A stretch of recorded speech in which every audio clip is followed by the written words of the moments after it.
In this video, we're going to be taking our first introductory look at Substance Painter. So I think we're going to have a lot of fun with this project. We're going to use one of the sample resources that ships with Substance Painter. It's this little guy called Meet Matte. And we'll go ahead and we'll learn the different brush systems. We'll figure out how we can use fill layers, just straight up painting. I'm going to help you try to understand how to get better thick to thin brush strokes and just their brush system in general. We'll take a look at some of the generators that they have. We'll set up our materials within here so we get some like really cool glow effects. And then to finish it off, I'll show you how we can render inside of Iray to get a really nice quality look for the final display of this. Join along with me in this section and I think we'll have a lot of fun together and we'll end up making some fun art. So let's go ahead and get started and let's jump into Substance Painter. Yeah, the first thing I'm going to do is I'm going to reset my UI just so I have exactly what you all have. So I'm going to go up to here under Window and just say Reset UI. If this ever happens to you, you can always get back to this like this. So you should see both a single view and you're going to see 3D and you're going to see 2D. So in order to go from this view, you can tap F1 to see 3D and 2D. You can hit F2 to see just 3D, and then F3 is going to let you see just the 2D view. I like to work in this 3D view, but sometimes it is beneficial to tap F1 to see that. Okay, so that's going to get my UI to be exactly what you have. And then let's go ahead and start the same project together. So we're going to go to File, and we're going to go to Open Sample Project. Go ahead and open that up, and then we're going to find this Meet Matte. Go ahead and double click that and then load this up. So we should be staring at something that looks just like this. I'm going to pull this area down just a little bit for the interface so we can see this. And you can see that this model is divided into 3 different areas. So it's got this base, it's got the body, and it's got the head. This project, we don't have to worry about baking textures. It's already been done for you. You can see that there's already like some ambient occlusion on there, and we've got some nice shading, and it's just like a blank canvas, and it's ready for us to start being able to paint on this. I do want you to note that, again, these are these different parts and pieces, so we will have to work on each one separately. We can't currently just paint across this head into the body and then the base like this. There's ways to do it, but the way that this project is set up, it's not going to work that way. Okay, so the other thing is, let's talk about navigation. So if you're a Maya user, you're going to feel at home. If you hold down Alt and then left click and drag, we can rotate it around our model. If we hold down Alt and then we right mouse up and down, we can zoom in and out. And if we hold down Alt and we middle, click and drag, we've got pan. So this should give us everything that we need to move around. So I would encourage you to just get used to the navigation. I really do think that the success of you in a 3D application depends on how well you can move around in the space. So again, Alt, left mouse, it's going to rotate, Alt, middle, it's going to pan, Alt, right click, will zoom in and out like that. Okay. So after you have figured out how to navigate, the other thing I want to show you is the ability to be able to move our light around. So this is really nice, and they've done this in the program to make it to where we can see how light interacts with the surface. So hold down Shift and then right click and then drag left and right. And you can see that we're taking this image-based lighting that we have that's lighting up the scene, and we are basically rotating that light around. So you might be going, what the heck are you talking about? Okay, so if we go over here to the right and we come right here under this, it looks like a TV icon, you can see that we've got an environment that we can look at. This is the one that I would like you to use. This is the most neutral, Studio Tomoko.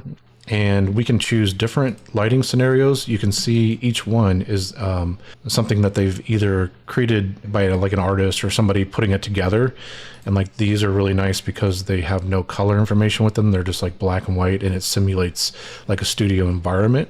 But some of these people have gone out into the world and they've captured image-based lighting or HDRI maps. And so it's basically like, imagine that getting mapped to a sphere, and then that lighting gets pushed down onto the model. So if we shift right click, you can see how we can move that thing around. They do have the opacity for the environment. So if you do want to see the environment, I'm not a big fan of this. You can do that, and you can take the blur down and you can actually see the environment. So we can hold down Shift and then we can right click around.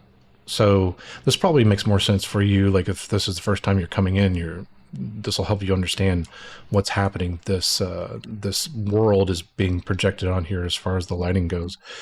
But again, you can blur out the background and get a kind of a nice look like that. But you can see it's just like really blown things out quite a bit here. For things, I'd like to get maybe the lighting to fall, the specular highlight to fall like right in through here. And then we can take this opacity down. That's where I like it. You can change the exposure to where you're going to make it even brighter and you can blow it out, or you can kind of pull this thing down and you can make it darker. So I would just leave it at the default for that. And then again, if I find the Studio Tomoko, this one's really nice as far as like nice even lighting, and a lot of artists tend to use this one. Okay, so we'll move on to shadows. So we can turn on shadows, and what I usually like to do with this is keep it on this lightweight. I just don't want the shadows to be so strong. So we can take the shadow opacity and we can drop it back. So it's really, this is like a personal preference and decision for you for what you want to do with that. So I'll probably leave it somewhere around there. I do want to show you this environment alignment. So the way things used to work was like we would do this shift right click and we can move the thing around like this. If we ever went to the bottom of the model and we were going to paint on this was always a problem. So they've given this newer option to go to this environment alignment, and I'll put this on camera, and then now I can just fix this up. I usually like my the highlight to kind of fall within through here, and the terminator area of the shading as it falls away from the model to be like somewhere within here. It's just a personal preference.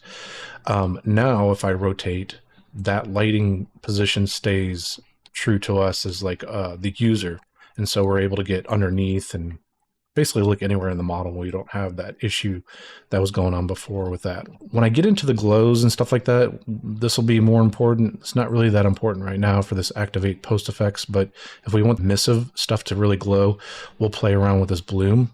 So let's look at that a little bit later. You can change the anti-aliasing. I'm going to leave that where it sits. One thing that I do think is really important, not so much for what we're looking at today, but ultimately I'm going to use this tool and I'm going to be pushing the work to Unreal.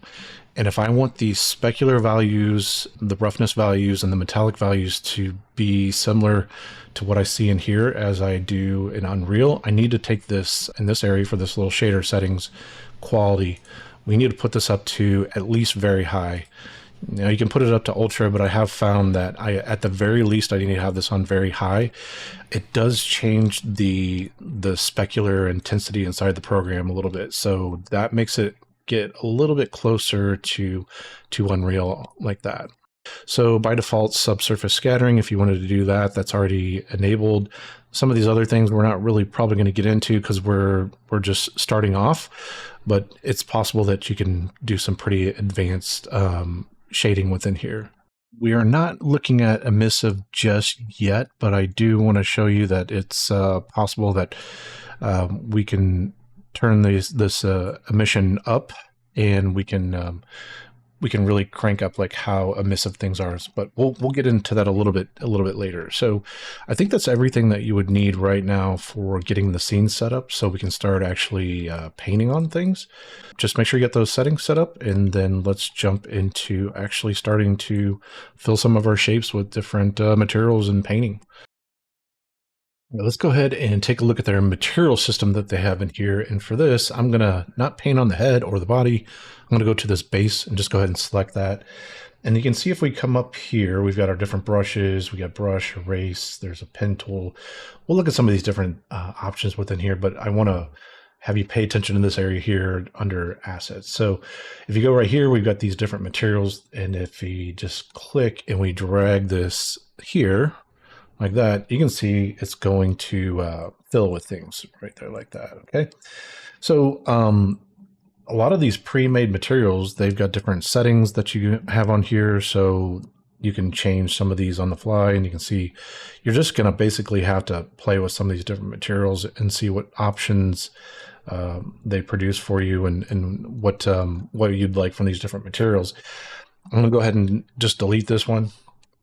So there's a bunch of different materials within through here, but then they also have what are called these smart materials. So if we do some of these, like I'm just going to go scroll down and I'm going to find maybe something like this steel.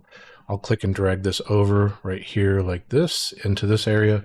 And again, it's very similar. This one is a little bit different. You can see most of this is contained within a folder. You open up the folder, and if you want, you can dissect this one at a time. So you can turn on and off each one of the components that sits within through here, right? And so like if I turn on this base, you can see that it's got, it's basically like if we built our own material, somebody else has done that too, and you can make your own smart materials. And so they've just got a library of different smart materials with all these different things that are built within here. So like on this one, you can see that they've got a fill, and on here, we've got these different channels, and there's different parameters on there for that. So I'm just going to turn this on so you can see each one of these different areas that they've got on there. I'll go ahead and hide this, and let me show you the basics of what's going on here. So we're going to go up in this area, and we've got this paint bucket, which says add a fill layer. These are probably my favorite things to work with. If I go ahead and make a fill layer, you can give it a name. I'll just call this a base metal, something like that, you know. So we've got these different channels that we can work with. So you can see on this one, if we turn off color, then this is basically like this white thing. It's already white underneath of there. So we don't really have to do anything with that. Like if we wanted to actually start to affect the color, click on here, we can click and drag it, and then we could make it something like this. I'm just going to drag this over here. So we got red. The color picker is really nice because we've got the ability to say like, hey, how saturated do you want this thing? Like in through here, and then how intense, or what's the value that we want for this. So we can make this darker, obviously, like this. And we can push this around here. Instead of having a wheel, you could drag through here, and you can go through the different hues for the colors, and you can swap them this way and do that. So that's a possibility. Or you can use the HSV slider that you see here, and you can make different values.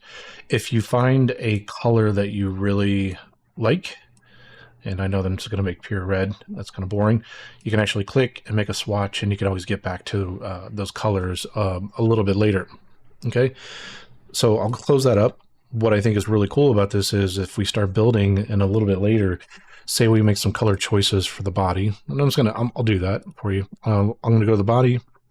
I'll go ahead and make a new fill layer for the body, and I'll just call this one base. And just like we did with that one, this one, I'll go ahead and we'll make it blue like this. Let's go to the head, and I'm going to go ahead and make a new fill layer on there. I'll just call this one base again. And for this, then maybe I do green somewhere in this range right there like that. Okay. So let's say we're happy with this. An art director comes by and they're like, yeah, I don't really like this color combination that you built. I'd really like this to be like, I don't know, let's say the American flag or something like that. And so we come over here, we got red, and then we got our white, and then we've got our blue. And so now we've got this little American mat, right? So this is how you can easily change some of the values on there for this stuff. I'll go ahead and I'll just do this. I'm going to put this to like a mid gray, and you can see we can numerically put a value in there. So I'll do mid gray for that, and then I'll come here for this. This is a regular paint layer. I don't really need them, so I'm just going to get rid of that on the head, and I'm going to get rid of it on the body as well. And I'm going to go back to the body, and I should have just did this. If I take the saturation out and make this 0.5, and I can do a new swatch like that, and I could have just filled with that. All right, so now we've got something for the body. Let's keep working on the base on here. So the next thing, let's take a look at metal. So if you turn metal on for this channel, usually metal is either it's metallic or it's not. And in a metal rough system, this is actually pretty easy to remember. We'd have a value from 0 to 1. So if something is a value of 0 for metalness, then it has no metallic value to it at all. You can do in between values if you want, but as far as like PBR materials and things in the real world, you're supposed to either do something that's not metallic or it is metallic like that. So artistically, I think you can do whatever you want. But there are some reasons with the shading models, with lighting systems and game engines and things like that, where you might be a little bit careful about doing these in-between values for metal. So again, if I want this to feel metallic, I'll just put this all the way to 1.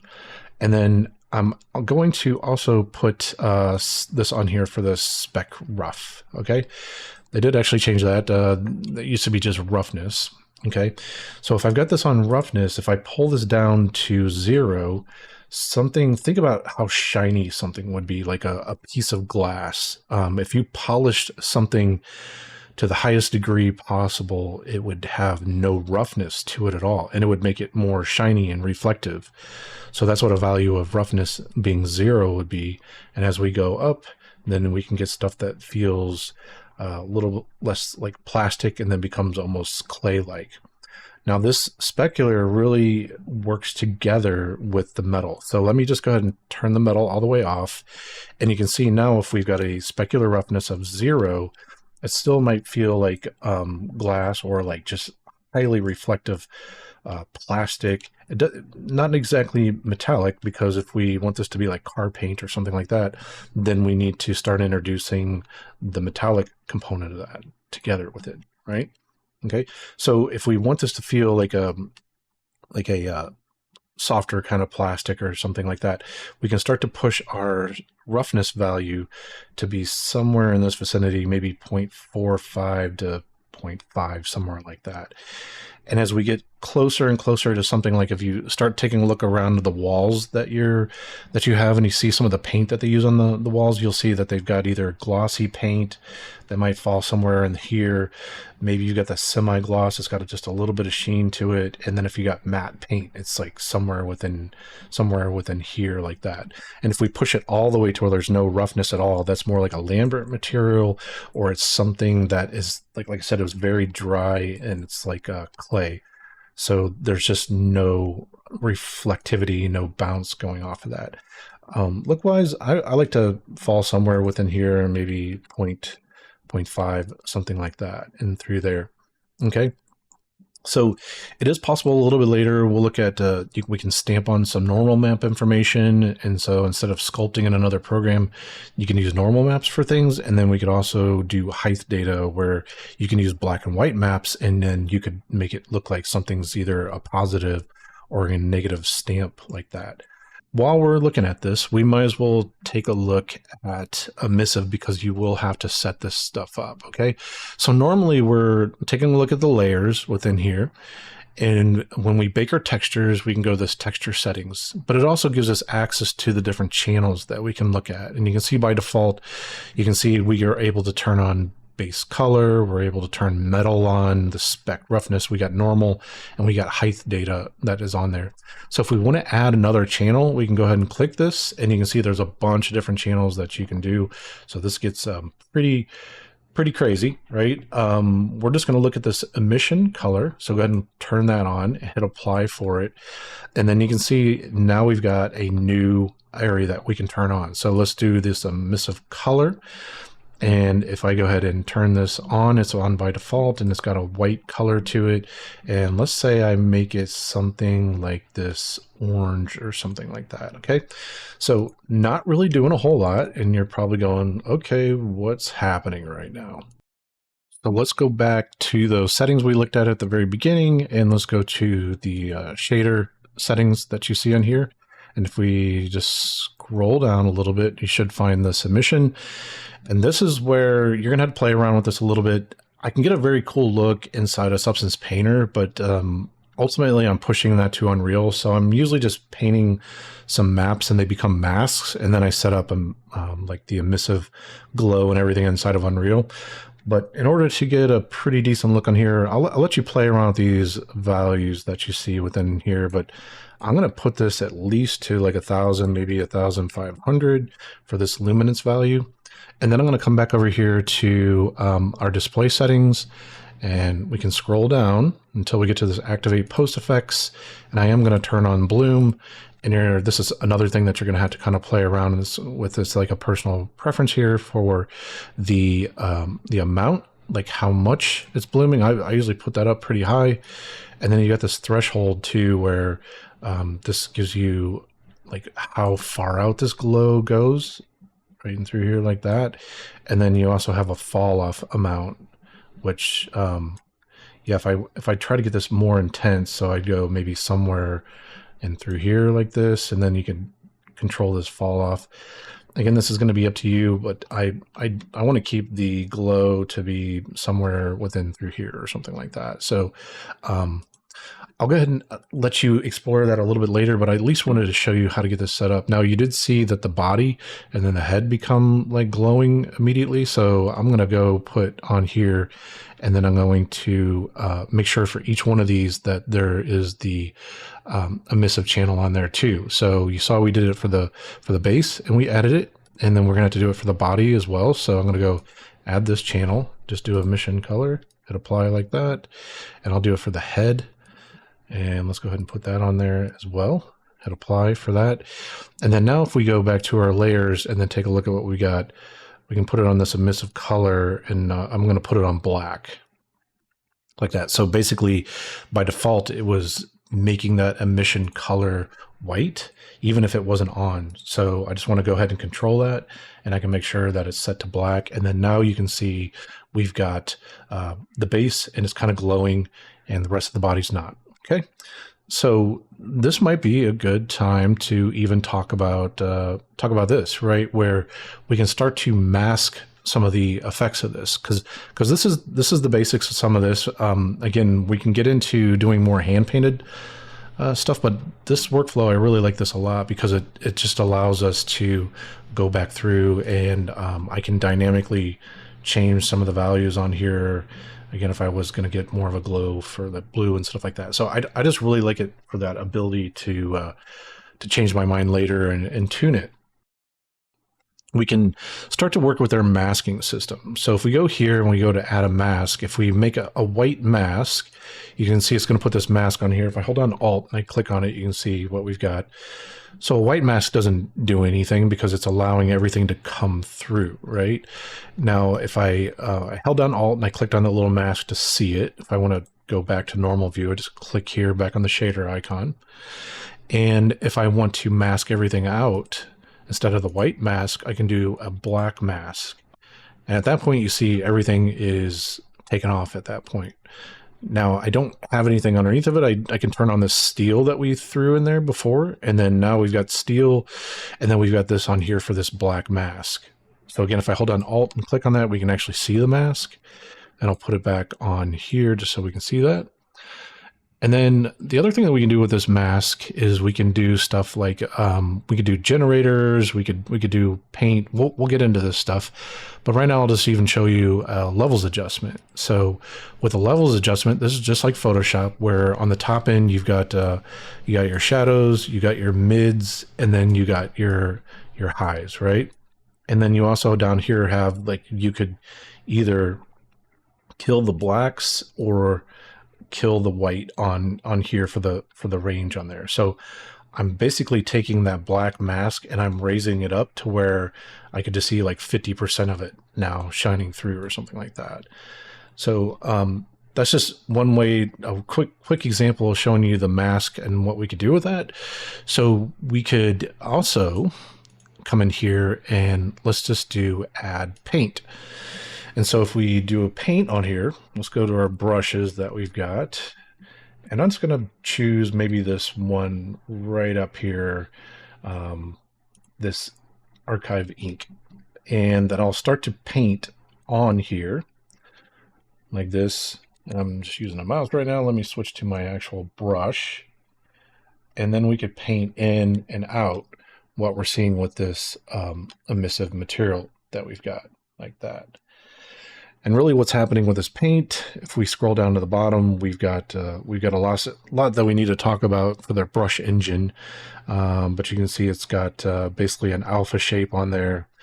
We've got some size stuff that's going on for thick and thin. And then the thing I want you to like maybe pay attention to right now is this, we're painting with white. So again, if we hold down Alt and click in here, we can see this is what we're actually painting in to the mask. And we could do different gray values. So we could paint across like this, right?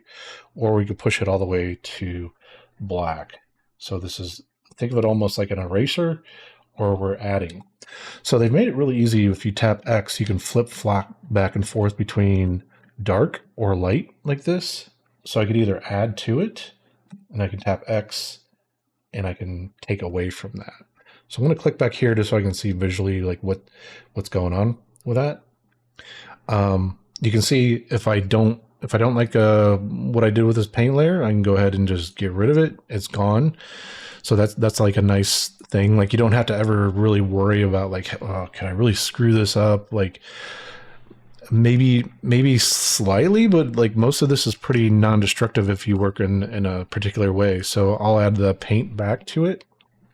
And then now I am going to turn symmetry on and just try to paint something. We're going to tap X so we can go here, and maybe I just start to paint some kind of design thing going on for here like that.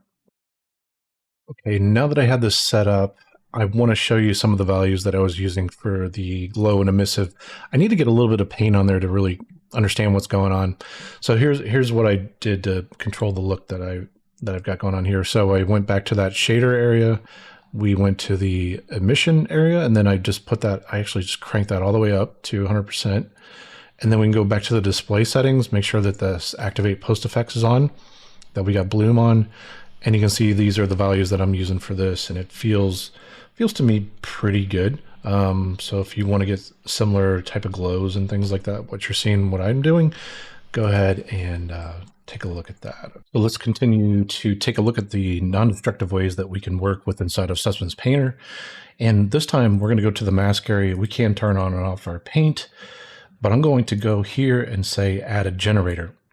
When we do that, you can see down here in the properties area that we're going to see this generator. Nothing is selected right now. Go ahead and click on this, and they've got a bunch of different ways that we can generate edge data and things like that. So the one that I'm going to use, and I'm going to show you right now, is just curvature. We're going to put it on there, and immediately you can see that this is pretty cool. It takes the curvature map that was baked out with the baking process. Like I said, this has happened behind the scenes. They've already done it for you for this project. But you can see that there is a curvature map that exists within through here. If we go to this area for materials, we can actually scroll down and we can see the different maps that have been baked out. So here's what curvature looks like. And so you can see it's like dark inside of cracks and recesses, and then it's lighter along the edges. And that's a thing that really drives a whole lot of what we see within Substance, like this really cool edge wear effects and things like that that they have. It's the different maps that they've been baked out. So you can see, again, if we went to the normal, nothing crazy with that. We could go to ambient occlusion, and you can see what's been baked out for that. We got curvature, maybe position, thickness, which is like for subsurface effects would be really good. And we could take a look at height and all that. But really the thing that you're going to care about probably is maybe this curvature and ambient occlusion for this. And I'll scroll back up and I'll just put this right back onto the normal material. So I just wanted to show you like that's where this is being driven from for this curvature. Now you can see on here when we use that generator, they set up some cool stuff for us where we can invert this to where now you can see that it's picking up, and we can get this emissive effect, but then it's going to leave all of our edges with the metal on there. Again, if this is a little confusing for you and you're trying to figure out what's going on here, we put a mask over this material.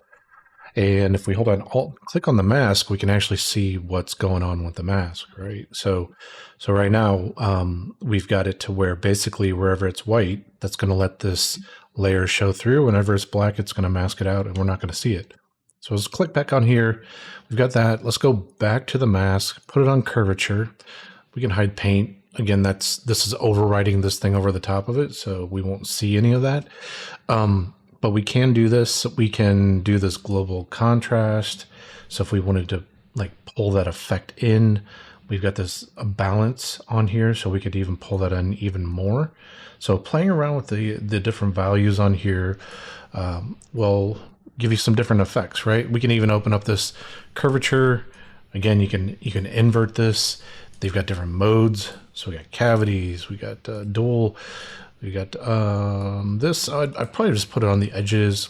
There's a sharpness factor. Again, you're really going to have to kind of play around with some of the values that they've set up for you, and to get this overall effect that you're hoping for.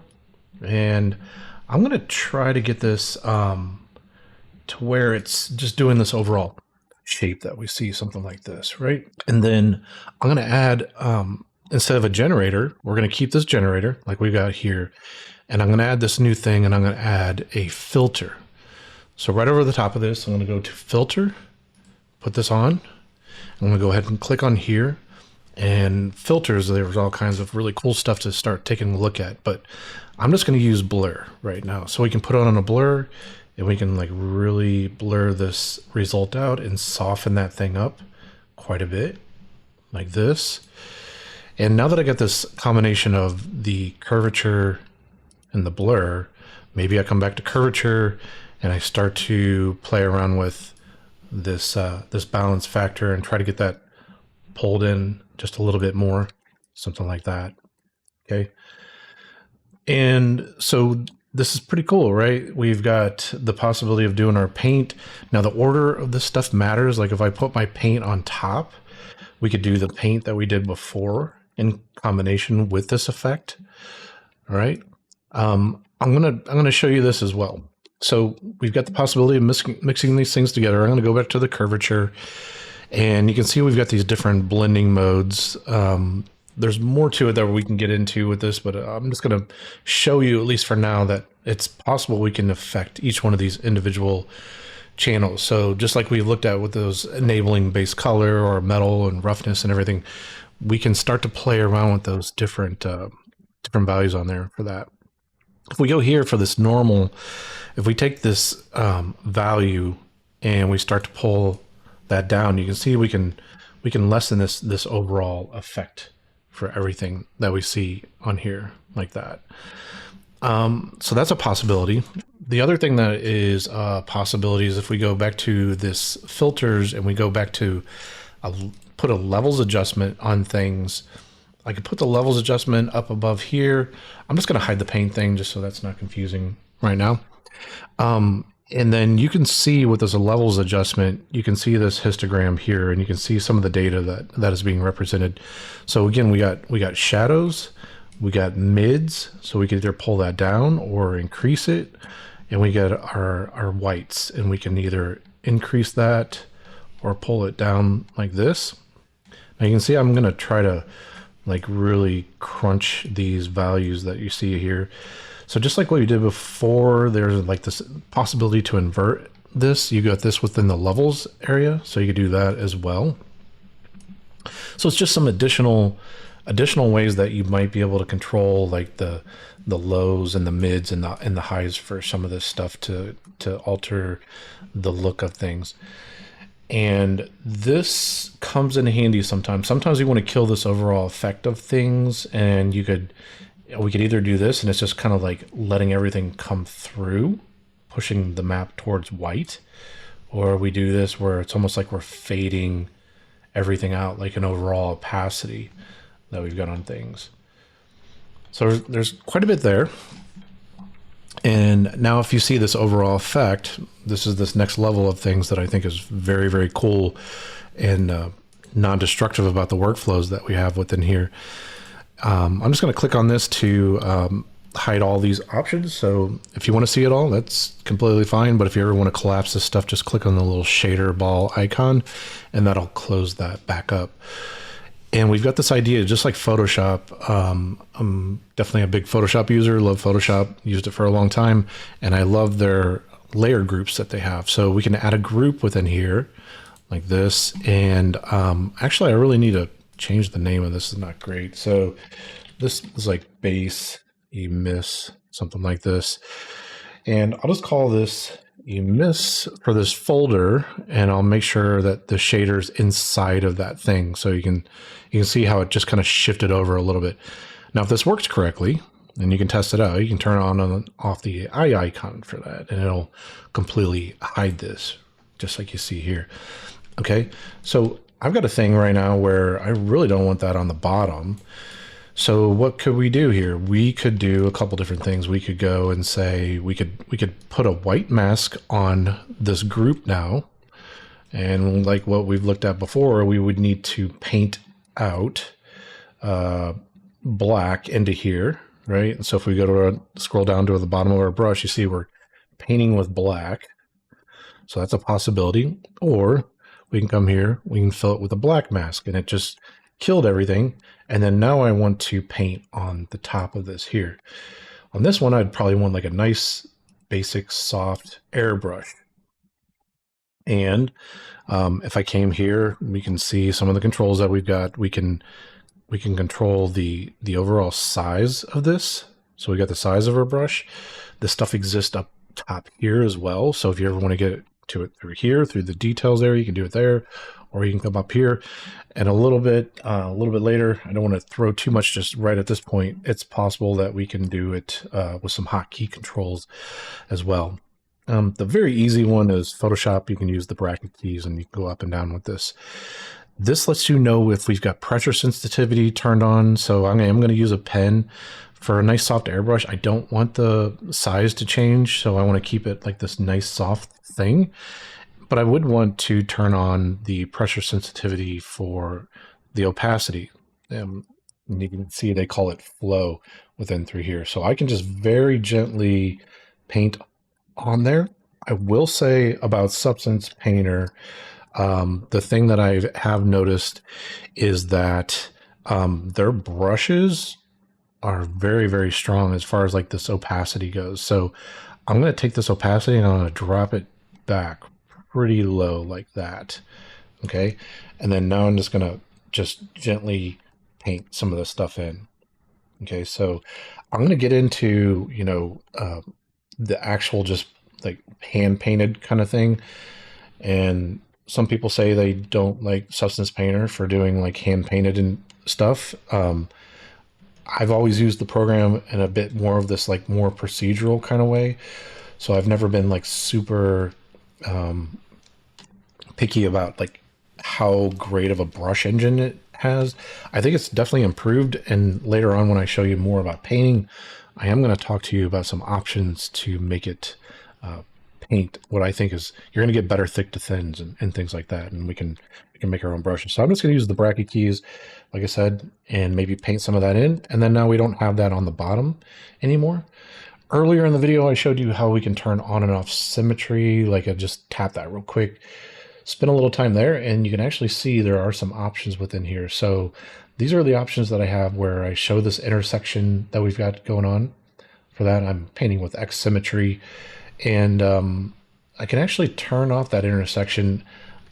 I like that as an option after I've got it set up and I know that it's working.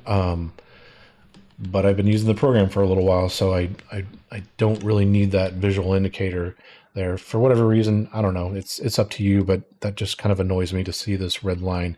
I always like to see what I'm actually making while I'm painting on it. Okay, so don't forget with our brush, we were painting with white, and if we want to take away from that, we can tap X, or we can push the slider down here like this. I'll make the brush size smaller. And then if we wanted to start to paint in some stuff that looks a little bit more like effects, we could do something like that. Before I start getting too much into the paint, again, I really like the idea that we can be non-destructive with stuff. So as we are painting, if I hold on Alt and click on that, we're painting directly into the mask. Let me undo that to get that back. What I think might be better is if we do this. We're going to go up here and we can add a paint thing for our mask. And then now when we paint, we're painting into that node. And if we don't like it, we can always do this. Come back here. So I'm actually painting into this node. just like this. I think this is starting to look a little bit more cool and start to maybe feel like some kind of glow, some heat or something like that. It really was heating this thing up. So we're having a better artistic look on this. And if I don't like it, we can always get rid of it. We can always come over here to this overall opacity and we can control that. So it just gives us a whole lot of options that we can play around with for some of this stuff. Okay, so there's that for getting this overall effect. Again, I just have this steel that's down there. I don't need this paint layer that was set up with the program. So now we've got the steel down below and we've got this look here. If we went into the steel, I went into the base, we could actually control this and maybe make it a little bit darker or something like that. This is completely up to you, right? So these are your artistic choices that you're going to make. If I went back to my glow material, I just want to show you that I always gravitate to this orange thing. I don't know. It's just, I like the look and I like the color of it. But again, it's possible that we could start to do some blue colors. Now this is our base color.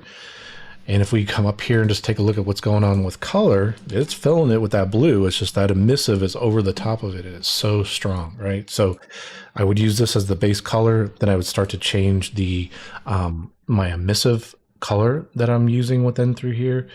And if I start to do maybe again like this blue, and I could go a little bit darker with it, something like that, right in through there. And then again with this paint, it's possible. We've already got one paint. Let's just add another paint where we're like, hey, I really want this stuff to be super strong in certain areas. And now we're just like layering all this stuff together. Let me just turn off this emissive because there's one more part to this that I think would be important for you. So instead of just using stuff straight out of the box, let's do this. We're going to do one more material of our own. And again, I really like to work with these folder groups. So I could just create a folder right out the bat. And I'll call this like chrome, like this. And I'm going to go ahead and make a fill layer. And I'll call this chrome as well. That. And then we're going to do color, metallic, and spec rough.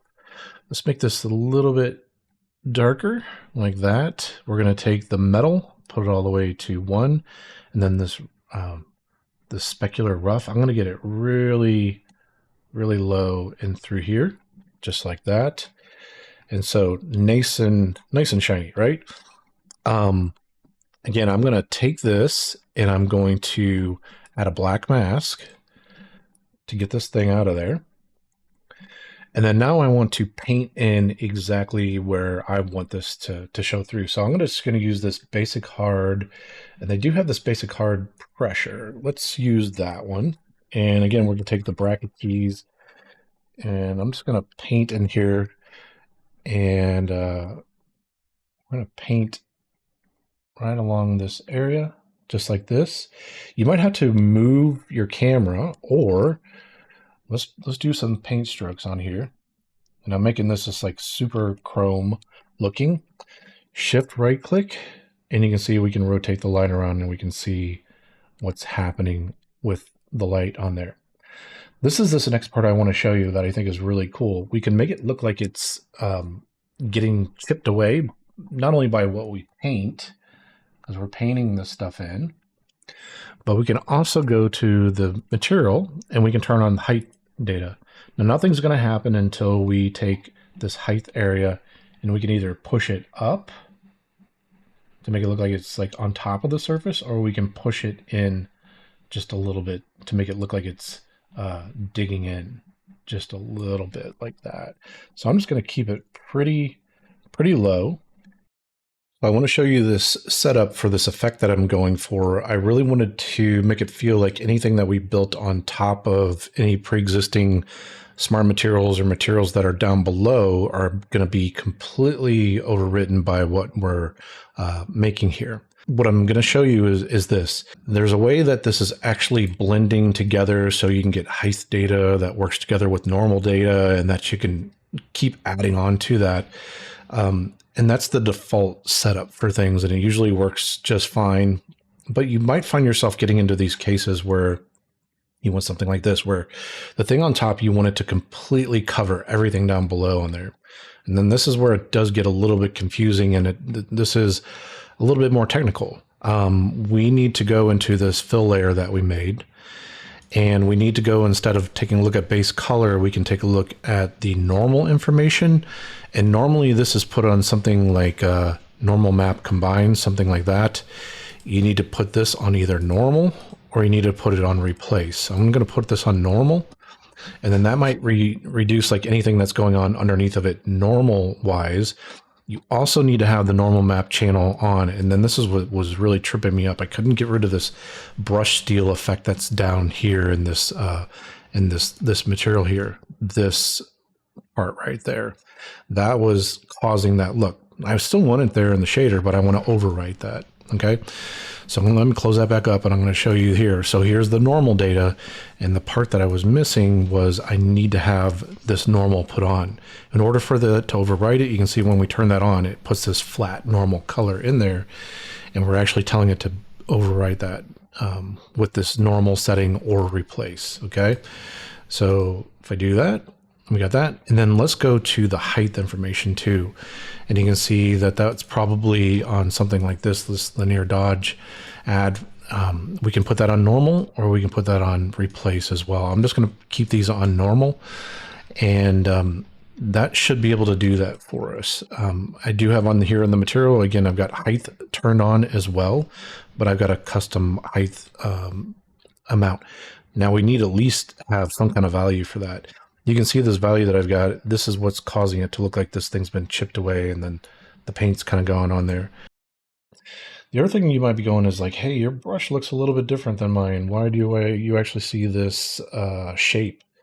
If we come up here to size, you can see that I got this full preview cursor. I believe you're seeing just this brush outline cursor. And if you want to do this crosshair thing, I'm not into that. So I think the default is this. So it just helps you to be able to see underneath of what you're painting. Now, if you do like to actually see the brush, just do this full preview for the cursor like that. Now, as soon as you start painting, it goes away and it hides itself. But you might have something like that. And you can see we're going to get really nice settings on here. I'm going to go up to the top, and we're going to be able to see that we've at least got pressure sensitivity for size. There's nothing on flow for that. And so we're able to just kind of chip away at this stuff. I'll tap X, and I'll just start to maybe show back some of this stuff. Obviously, it's going to look a little bit weird that we've got symmetry turned on, and if we've got this very like specific erosion pattern, it would be not likely that that's going to happen on both sides exactly the same way. Now, from a design standpoint, maybe that's something that you want, but we're going to just keep pushing and erode some of this stuff away. Okay. And let me get rid of this so it's not completely symmetrical. So maybe that helps you save some time, is you can paint with symmetry, and you can get a good chunk of the design going. So maybe that helps speed up the process a little bit faster. Let's continue to take a look at some more fill layers and different generators and filters. So I'm going to use the body this time, and what I'm going to do is just go ahead and change this base to something just like this red right here. You can see I have color on, I have spec and rough on now. I'll probably make it somewhere in this range right about here. Again, because I have the luminance value so high in the shader area here for emission, I'm going to have to put emissive color on and take that and put that to be black. It's possible we can take layers, we can right click on it, we can actually duplicate them. So I've already got that set up. The only thing I want different about this one is the color on there. I want this to be somewhat like a blue, like this in here. So I'll call this second, like that, just to make sure there's a difference here. I'll go ahead and put a black mask on there, like what we've been looking at before. And then this time we're going to do a generator, and we're going to click on the generator area, and we're going to use this 3D linear gradient. Now there is a 3D distance node on there, which will allow you to do gradients from X, Y, and Z locations, but this one's a little bit easier to use for the linear gradient. This one, we're going to be able to take the balance, and you can see we can kind of move that up and down. And then this contrast is going to control how much of a fade from one color into the other do we actually have. So I think something like this feels pretty cool to me. The only thing is I want the blue to be on the bottom and the red to be on top. So we can actually just invert that like that. And then maybe at that point, I might readjust these and then kind of push it like something like that. Okay. If we take a look at the different modes here, we can take a look at a single channel. We can see exactly what we're building for the base color like this. So we've got that. I'm going to go put it back on material. Just want to let you know, you can kind of take a look at those different modes that we're looking at for base color, specular, the normal. So you can actually see what's going on with each one of those channels if you need to. I'm going to do another thing on here. We're going to put another fill layer, and I'm just going to call this one AO for that. I'm going to put the emissive color back on here and make that black. So we've got that. Then I'm going to just take this and make it like a bluish color, something just a little bit darker like this. And I'm going to set this to be multiply for the blending mode. And you can see that that's just going to add darkening over the top of everything that's underneath of it. So you can just see this effect of this overall value, and we can sit there and change that and make that a little bit darker if we want to. From there, I'm going to put instead of a white mask or black mask, this time we're going to try using a bitmap mask. And if we do that, we can start to type in something. I'm looking for the ambient occlusion map that was baked out. So I'll just start to type in ambient occlusion. I should be able to find the ambient occlusion that was baked out for the body. Go ahead and select that. And then now you can see what's going on with this. Here, I'm going to put this back over that mode for this base color so we can see exactly what's happening. But right now it's leaving the cracks in the arms and everything. That's lighter and everything else is darker. So what that is telling me is that I need to invert this mask. So if I hold down Alt and click on it, we can see what's going on here. So it looks cool from an AO standpoint, but we're using this as a mask. So we need to invert that. There's a couple different ways that we can do it. We can right click on the mask and we can say invert mask. That's one way of being able to do it. The other thing is that we could take this levels adjustment, and usually it will create this for you. If it doesn't, you can always go click here and say add levels. But on the levels adjustment, they've got an invert button that you can just go ahead and click for that. We also have the ability to start to play with the levels on here to maybe make this a little bit brighter in here for that. So we can just kind of play around with this AO. So I'm going to go ahead and click back over here, and we can see like this is the effect that we've got going on. And right now there's no shading or anything. This is all in this base color. So like if you're looking for more of a hand painted look, this would be a good starting point for some of this stuff. Because you can see this is all baked into the color map right now. So I'm just going to tap M, or we can come back up here and say material. And so this is what we have right now.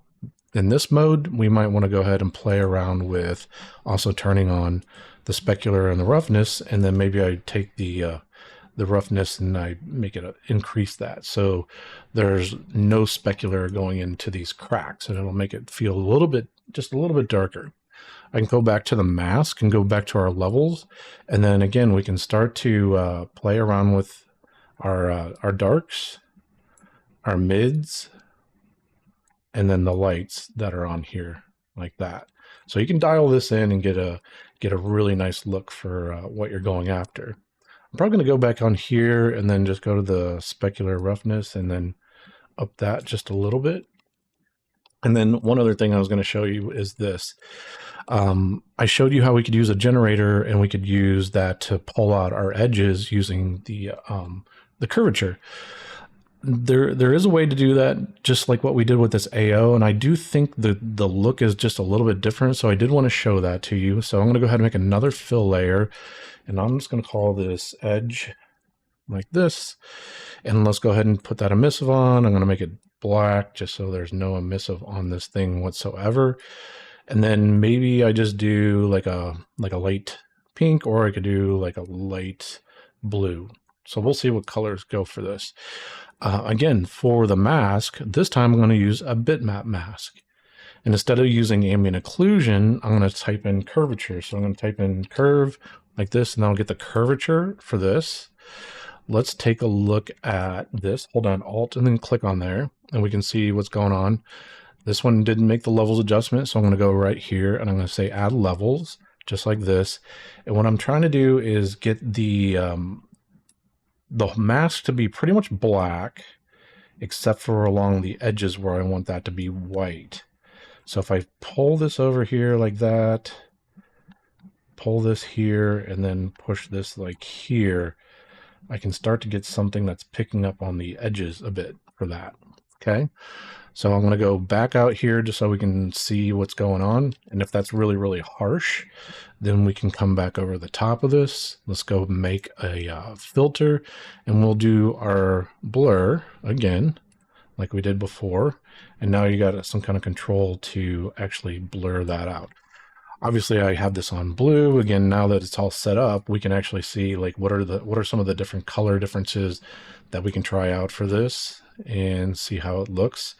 I like the ability to be able to interactively take a look at some of these values and see what they end up playing on screen for color. So I actually feel like this is probably a little bit of a better option for me. Again, I'm going to tap C as the hotkey to cycle through these different modes of what we're looking at here. Going to get to base color. So again, if we exported this thing out, this is what our base color would look like. And if we want to start hand painting on this, a little bit later on, I'm going to show you how we can flatten this all, and this will become the basis for what we can start hand painting on there. Don't forget that it's possible also to paint some of this stuff out. So let's say I wasn't super happy with the way that some of this came out. I could always go and say add a paint. And then we just need to come over to this palette over here, go ahead and choose one of our brushes. And I'll probably want to use something like this basic soft brush that we see here. I'll go ahead and select that, and you can see I don't want to have the size change on me. If I'm using, again, an airbrush or a soft airbrush, I like to make sure the size doesn't change on me, but I do want pressure sensitivity for the opacity or the flow for it. And again, Substance is pretty heavy with the amount of flow that is on here for this, so I'll pull that down just a little bit. And if we scroll down, we can see what are we painting into. Right now it's white, so I'll probably want to put that on black, and then I can start to paint away on there. Let's hit the bracket key up and down like this to paint some of that stuff out. And again, I'm just going to feather these edges just a little bit and control the way that this looks a little bit more. Don't forget that we can always turn on symmetry if we want to use that, and use that to our advantage.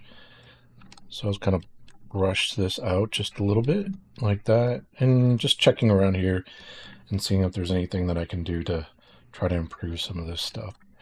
Maybe that feels a little heavy-handed in through here, and that's cool. Again, that what's really nice about this is non-destructive, right? So if I tap X, I can bring this back in. That's really going to paint that very, very heavily at that point. But if anything goes wrong, I could always just take that and get rid of those that paint that you see here, or at least turn that off. If we get rid of it, you can see we're right back to where we were at before, and that's a nice way to be able to control some of the output on this. So the next thing I want to show you is a way that we can take this work that we have on one of these texture sets, and we can apply it to the head with the same settings. And we're basically going to make our own smart material that we have within through here. So you can see there's a smart material area that ships with everything, but we're going to make our own smart material. To be able to do that, I'm just going to select everything here. I'm going to hold down Shift and select, go from here to here. And then I'm going to hit either Control G, which will make a group and group everything in there, or you can click on the add group on there. We need to give it a name. So I'm just going to call this class demo and underscore body, like that. Okay. And now we got a folder, make sure everything collapses and we've got everything within the folder. Go ahead and right click on the folder just like that. And then we'll say create smart material right there. And when we do that, this is going to show up and it's going to be alphabetical in this list that you see over here.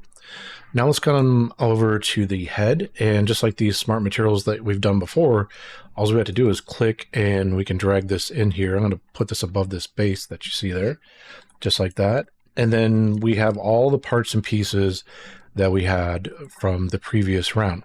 Now the thing is that you will probably have to take note of, you can see this edge area where I added the paint part of this. It actually records where the brush strokes are. So I was doing some painting down here. It won't mess anything up, but let's say I was painting something up into this head area that I was down here actually on that texture set.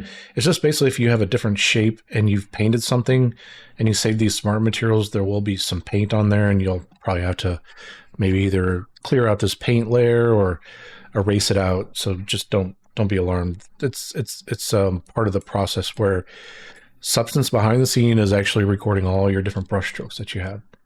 Now you can see that we've got a thing here where maybe I do want this head to be red like that, but if I wanted to keep that same type of thing where I got the gradient structure where it's blue down at the bottom, then I would need to come here to the settings and I need to readjust that and try to get that to where maybe the blue's shown up on there. So again, it just gives you all the parts and pieces and the parameters of what you've made before, and then it makes it really easy for you to grab a hold of that and to be able to tune that different stuff that you have within inside of there. Okay, so there's that part. Let's do something a little different. Let's go ahead and let's put a different material on this, and let's just scroll through. And I think maybe what we've got, this steel rust. Let's just throw that on there, see what that looks like in combination with what we've got already. So that's obviously going to overwrite things. You could choose whatever material you want, and I would highly advise you just spend some time with the program, throw some of these different materials on there. You're going to find there's going to be there's just all kinds of really cool combinations that you'll be able to find. If you don't like it, just trash it. No big deal. Let's try just one more, just so we can see some of the different look that we've got. So yeah, there's just so much cool stuff to play around with. So let's say I want to just have this part of the face. We haven't really touched on the fact that we can hit F1 and we can see both the 3D view. If I take this and scroll this over, we can see the 3D view and the 2D view at the same time. So I might have to just rearrange that. So again, I'm just holding down Alt middle mouse to pan this over. Same thing for this one. It's just if you hold down Alt and you drag, this is going to rotate the screen like this. If you add the Shift modifier, you can just snap that. And then if you use the scroll wheel or Alt and then right click, you can zoom in and out. So very similar controls to what we have over here. But sometimes it's way easier to select things or see what's going on if we have it in this 2D mode. So I'll have that up there just like that. So we just drug in this steel rust surface, and I'm going to go ahead and I'm going to put a mask on here. So I'm going to put a black mask, and it should just get rid of everything just like that. So no surprises there. But now what I want to do is, instead of using the paint tool to kind of show some of this stuff coming through like that, we could definitely paint that. And something that we could do, I want to show you this tool that they have over here, right in this area, the Polygon fill tool. And when we click on that, we're going to actually be able to see the wireframe on here. So I had to click on there. It's going to hold down Shift like that. And now if I drag out, I can start to grab some of the different polygons on here. What might be easier for me to do, I'm just going to zoom in a little bit and pan this over. Sometimes it might be easier to grab the inverse of what you need, like this. So I'm grabbing these outer faces on this. It's actually inside there, right there, like that. And if I need to get the back side of this, I can just drag this over there real quick. And try not to select through there. So we'll just do something like that. So we've got all that selected. And now I would just need to work my way around the model. Something like this. I want to make sure I don't grab some of these. So it's got to be a little bit careful about it. This layout's just a little bit strange, so it's not the easiest. I think I've got symmetry turned on, so that's helping to be able to grab some of this stuff. And let's see here. Yeah. So if I need to flip-flop this, you can see it's on white, and we can tap X if I need to build some of that back. So it's possible that we could do that. I'll tap X and get rid of this. So we're getting close here. Just grab a few more. And if you already know how to set up your model in a particular way, it could be easy to make UV shells and get this already set up. I'm just dealing with whatever was built by the Substance team on here. So here you go. We could take it off this tool, put it back on our brush set that we've got here like that. And then if I really didn't want that and I wanted to go back and through there more, I could keep coming back here just like we did before, where I could tap X and bring all this stuff back. So I know I'm looking a little silly there that I did all that work just to bring it back, but I think it's good for you to know that you could always go back and alter this at any point. So that's going to give us a really nice clean edge on things, right? So we wanted the inverse of that, right? We can always go to our mask that we got in here, just right click on there and say invert mask. And so you can see sometimes it might be a little bit easier for us to grab maybe the inverse of this. So I'll go ahead and hit F2 just like that. And then now we've got something like that put on there. So we've also, if we hold on Alt and click on there, you can see this is the mask that we built up. I want to show you this. What if we want to do this? We want to copy this mask. So I'm going to make a new thing here and call this like face, something like this. And we want to hide this one. We're going to go ahead and try something different. Again, I don't know. I just going to drag some of this stuff in and see what we got. So this is red dino head. I think that's something that I made a while back. So let's get rid of that guy. Let's just try this. I'm just trying to find something that I think looks kind of interesting. So I think that one's pretty neat. Let's try this plastic used. We can throw that in there too.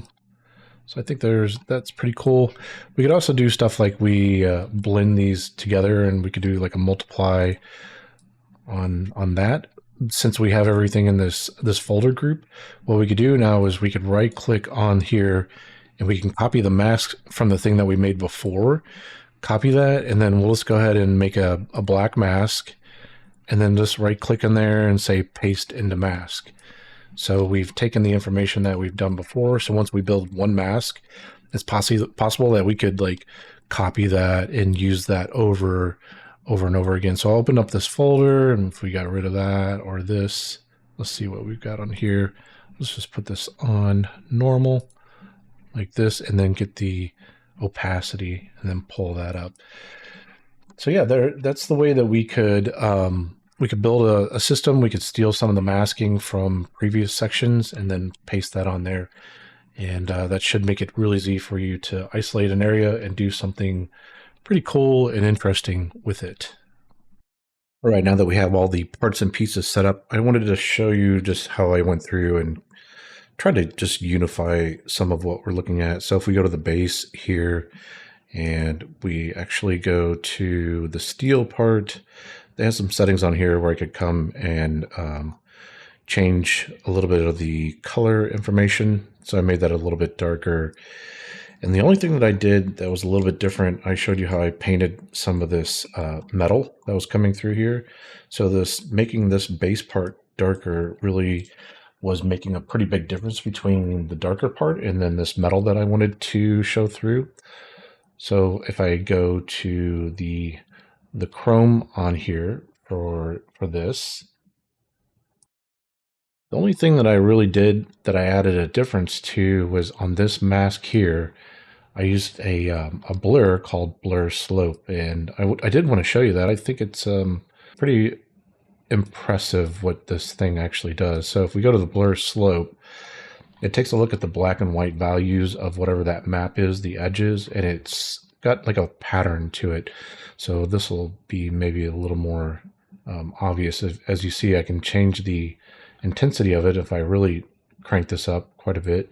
And then they got this intensity divider, so it's going to change the overall scale and how many times that thing kind of operates on there, like these divisions of maybe like these cells or something. And yeah, if you crank it up higher like this, you can see the effect of it, and I'll put the intensity up. I don't know if it's possible to overdrive these values. It looks like it is, but I don't know how much of an effect that really will have on things. So maybe you can go like something really silly, like 100 or something like that. So it looks like it actually does, but if I go start dropping these back and through here, again, it's going to take a look at the edge, and it's going to almost feel like it's doing some type of chipping on here. So that could be pretty interesting to develop a look that way.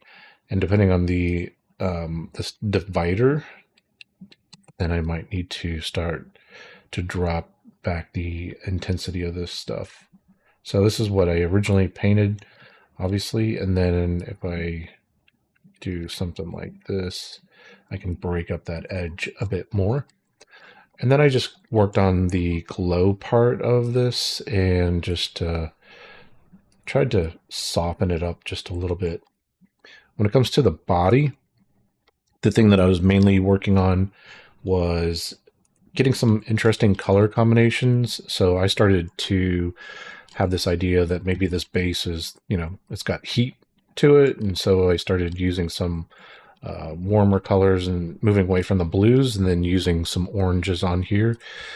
And some things that helped with that is, remember, if we go into the color picker, we can actually start to store some of these colors. I needed to get some of these same color values from the body onto the head, so that made it very easy to store those colors and then reuse them. And so I had a different color for the base of this, and then the second part, and then what was going on with the edges. And again, we were able to make a smart material with this. So if we come over here and look at the smart material area, and we were able to do that class demo and drag that over and drag that into the head.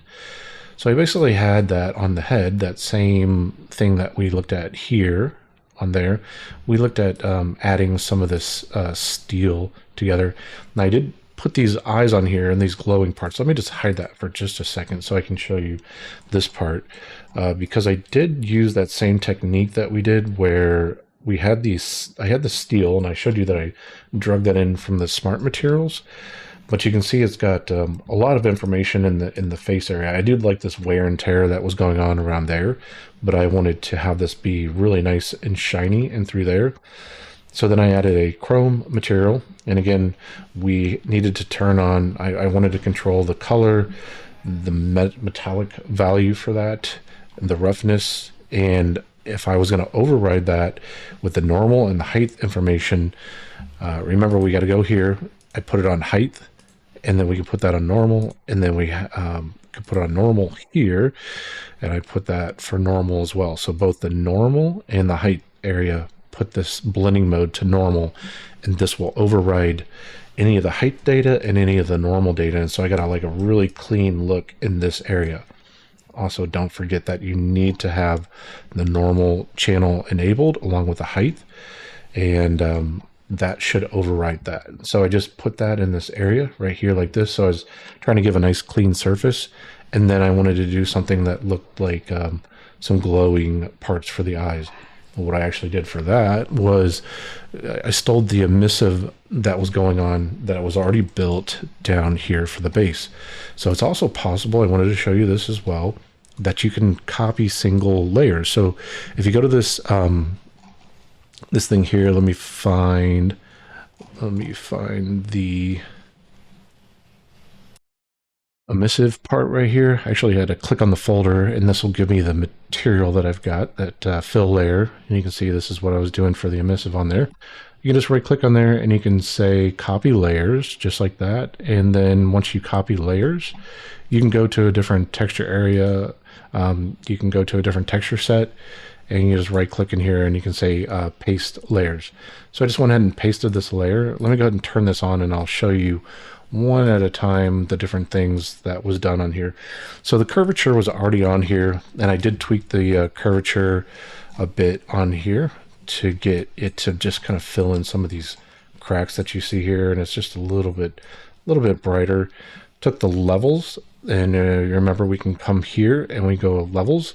So just to reiterate, we've got curvature, then the next thing up, it does an operation on there, so we got a levels adjustment, and I was able to adjust some of the levels to brighten up basically like the mids on here and get those to be a little bit brighter. Then I put a filter on here for blur, so we come up here to say add filter, and then you can add the blur filter right in this area. I've got a blur intensity of like 1.62. You can see that. Let's put this back in here, 1.62, right around there.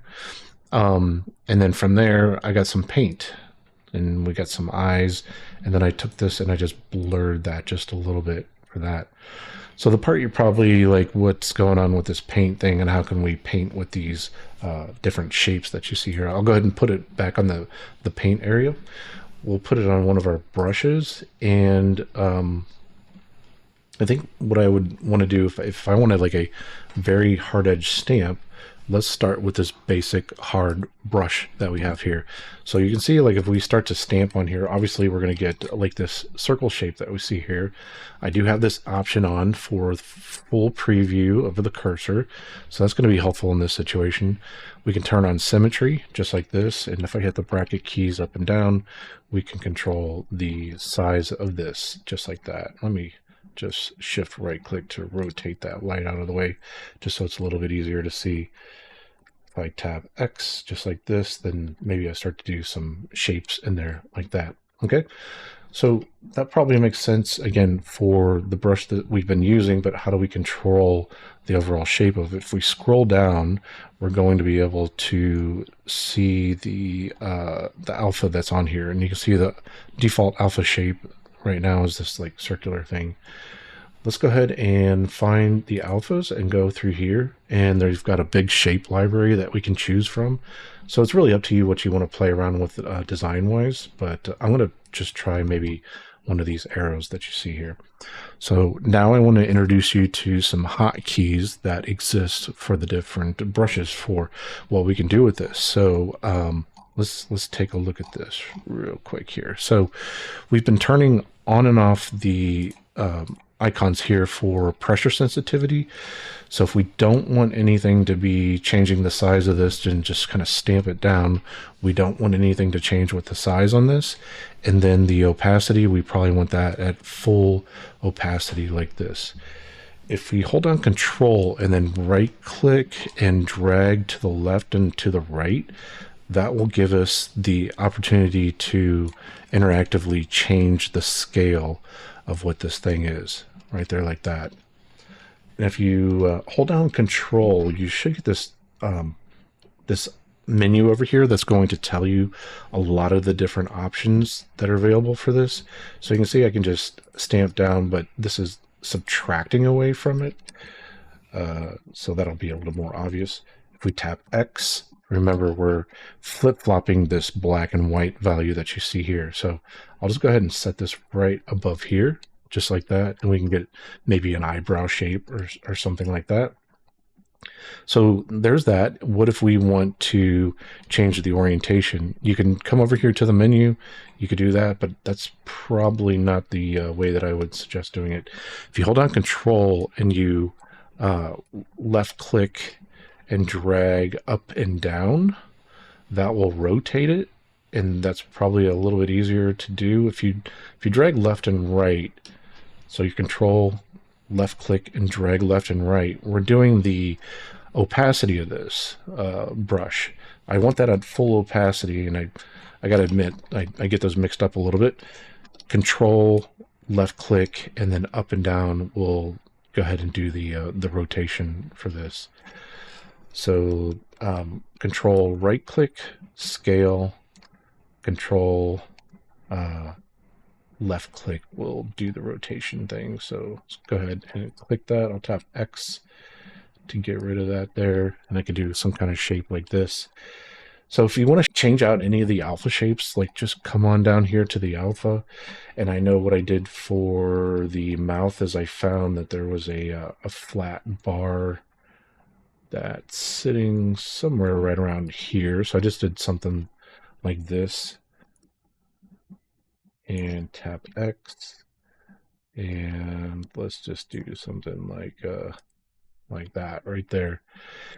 The other thing that I did, I went to the fill layer and I went to the height. And then I gave just a little bit of height information. So you can see it looks like it's being raised from the surface just a little bit. And then the other thing that I did on there was I added a blur on top of that just to soften up those shapes just a little bit. And so I thought that was a pretty cool option for things to drive a look that to me felt maybe a little bit more hot or lava-like. So I wanted to show you some additional ways that we can go ahead and detail the model. You can see that I've put this, what I call surface imperfections on here. So the specular is never just perfect. It's got a little bit of grunge to it. So we'll look at that. We'll also take a look at this path tool that they have that is really nice for doing panel lines and things like that. We'll also take a look at how can we take various shapes and then we can add some additional details that you see on here to finish out the design. And then when we're done with all those elements, then we can use something that's called an anchor point. And an anchor point will allow us to pass information from like these panel lines and these different shapes, and we'll be able to feed it into one of our generators that we've already looked at before where it picks up edge details. So you can see all those new details that we put into the model by stamping in, they are actually picking up the fact that they've got some edge wear and some wear and tear on there. So let's go ahead and take a look at these options together. So the first thing we're going to take a look at is what I'm going to call this surface imperfections. So if I turn this on, you can see basically I'm trying to take the specular response on the model and I'm trying to break that up and trying to make it to where we roll around the surface like this, that we never see some perfect specular like this. So to make this, it's pretty easy. Let's just go ahead and let's make a new fill layer like this. And I'll just call this surf imperfection, just like this, like that. I'm going to go down here to the options. We can work with color. I'll show you what's going on with this, but we'll just turn on color for now. We'll also do this emissive color just because I have my values so high. And I'll put this down to black just to make sure that there's no emissive affecting anything. And then from there, what we're going to do is we're going to use a filter. So when I first encountered this, I thought this was really odd. Still think it's a little bit odd, but I kind of understand it maybe a little bit more now. If we go to add a filter, and then if we go and choose a filter, if we scroll down, there's these different metal types, and you can see that there's this metal finish galvanized. I'm going to go ahead and select that, and when we do that, you can see the specular, the model looks kind of rough, like there's some type of dirt or something going on with it. So here's the part that I think is interesting and odd. We can actually select the material for it and we can turn off color, and you can see that this thing still works. Because what it's really doing under the hood is if we take a look at, let's take a look at the normal plus the height on here, you can see it's actually feeding this information into the color map. So this is causing the light to hit the surface and kind of go in different directions based off of this like cloud-like texture that you see here. So I'm going to go put this back up on the material so you understand what's going on with it. And the other thing is it seems to be overriding what's going on maybe with the specular. So I might turn that on as well and then just try to lessen this into some area right here like that for it.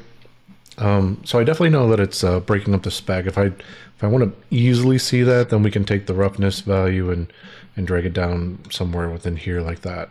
So let's actually click on the options for this. And then let's take a look and see, we've got a scale. So we can change the frequency of this and we could push it all the way down here. I don't believe we can go lower than that. So if I do, yeah, 0.5. We can't get in between numbers like this. Now it's interesting, we can push it negative, but I don't think that's really going to be what you want. So the lowest we can actually go with this is 1. So this still feels like a pretty good scale for things. I'm going to go ahead and maybe go up to the next one here, maybe put it on 2, somewhere there. Then you've got this flakes intensity. So if we drag this up, obviously this is going to get more intense. And if we drag this down a bit, somewhere in this range here, you can see what we have now at this point. And I'm just going to, again, roll around the model, or we can shift right click and we can rotate the light around just to see how it's interacting with the surface. So that might actually be a little bit too intense as far as like scale. I just want to, again, break up that specular to where it's just not perfect anymore. And we might go down to something like this. I'm just going to find the right combination right there, like that. And then also we would take a look at the roughness factor on there. So obviously if you want it to be more intense, then we drag that over here like this. Again, I'll probably fall within this range right here like that. Okay, so that's going to give us that part. Let's go ahead and do this. We're going to just make a white mask. And what I was doing with this, I was going over to the brushes that we have here. And if we do a search, let's do a search for scratch. So we've got this different scratch types that you got here. Let's try this scratch 3. I'm going to control right click left and right to go make the brush size much larger. And I'll do control right click up and down to do the hardness of the brush right there like that. And it looks like our flow is already all the way up. So we can start to brush some of this stuff on. I think, yes, it's going to do this kind of random thing. I'm actually just using a mouse right now because we do have pressure sensitivity. We could turn that on for the size, but I would just rather just leave this whatever the size is for this. And then we've got pressure sensitivity on for the flow, for the opacity. So if I start using a brush on here, I could just start to brush around on some of this stuff. Just like this. If we want to turn symmetry on just to move a little bit faster, we could do that. And you can see I'm painting with black right now. If we hold on Alt, click on the mask, you can see what's going on. So basically we're just limiting to where that effect isn't showing through on the model. Like this, and we're just kind of working our way around a little bit. And then let's go ahead and click off and just kind of check what's going on with here with this. So I did notice this. There's this seam that's happening right down on the back. Now sometimes you can fix this with going to this metal galvanized, and you can do the triplanar mapping instead of false. Set that to true. It does change obviously the way that it's rolling out, but my suspicion is that this is not actually from this filter. It might be something that's going on in the actual bake information, because I noticed it was doing some crease information along the border edges on there for some of the other generators. Sometimes if that's giving me a problem, I just end up painting that stuff out, but I'll leave it up to you for how we want to work on there. And it's just some visual artifacts. Like it seems like as I'm painting some of this stuff kind of shows up, but then kind of goes away a little bit after the fact. So there's that. I'll let you choose some other scratch types too. Let's do this here. We got that. There's a couple different types, and again, I wouldn't the flow turn up all the way, and if I don't want the size to change, I can turn off those options for that as well. And don't forget, you could always tap X and you can go start painting that stuff back in if you wanted to. So that's a possibility as well. So you could do both the negative and the positive. So I'll tap X again and get some of those to come out and through there. And then I might actually even go to the hardness of the brush that's on here. So we do have some jitter that's going on with the, you can see this is the size jitter. There's nothing on the flow jitter. So like angle jitter is going to like, that's why it's randomizing, changing the rotation of some of this stuff. So to find the hardness value, I have to scroll down a bit further down here into this area, and we could really crank that up as high as we can go for some of this stuff. You can see it becomes pretty strong at that point. Start painting some of this stuff on. So I'll leave it up to you. You can see if I'm getting a little too crazy on some of that stuff, it's starting to look way too much like some of these scratches that we've got going on here.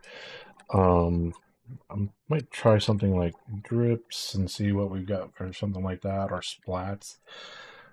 We could try some of those as well, and then this might help with that pattern.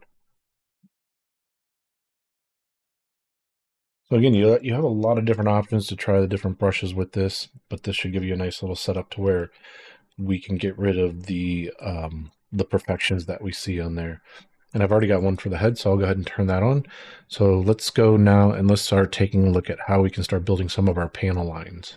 So the next part that I'm going to show you is the path tool. So you can see I've got this on a layer and I can turn that off. And I also have some glows set up with that on the body. And let me turn the panel lines off for that.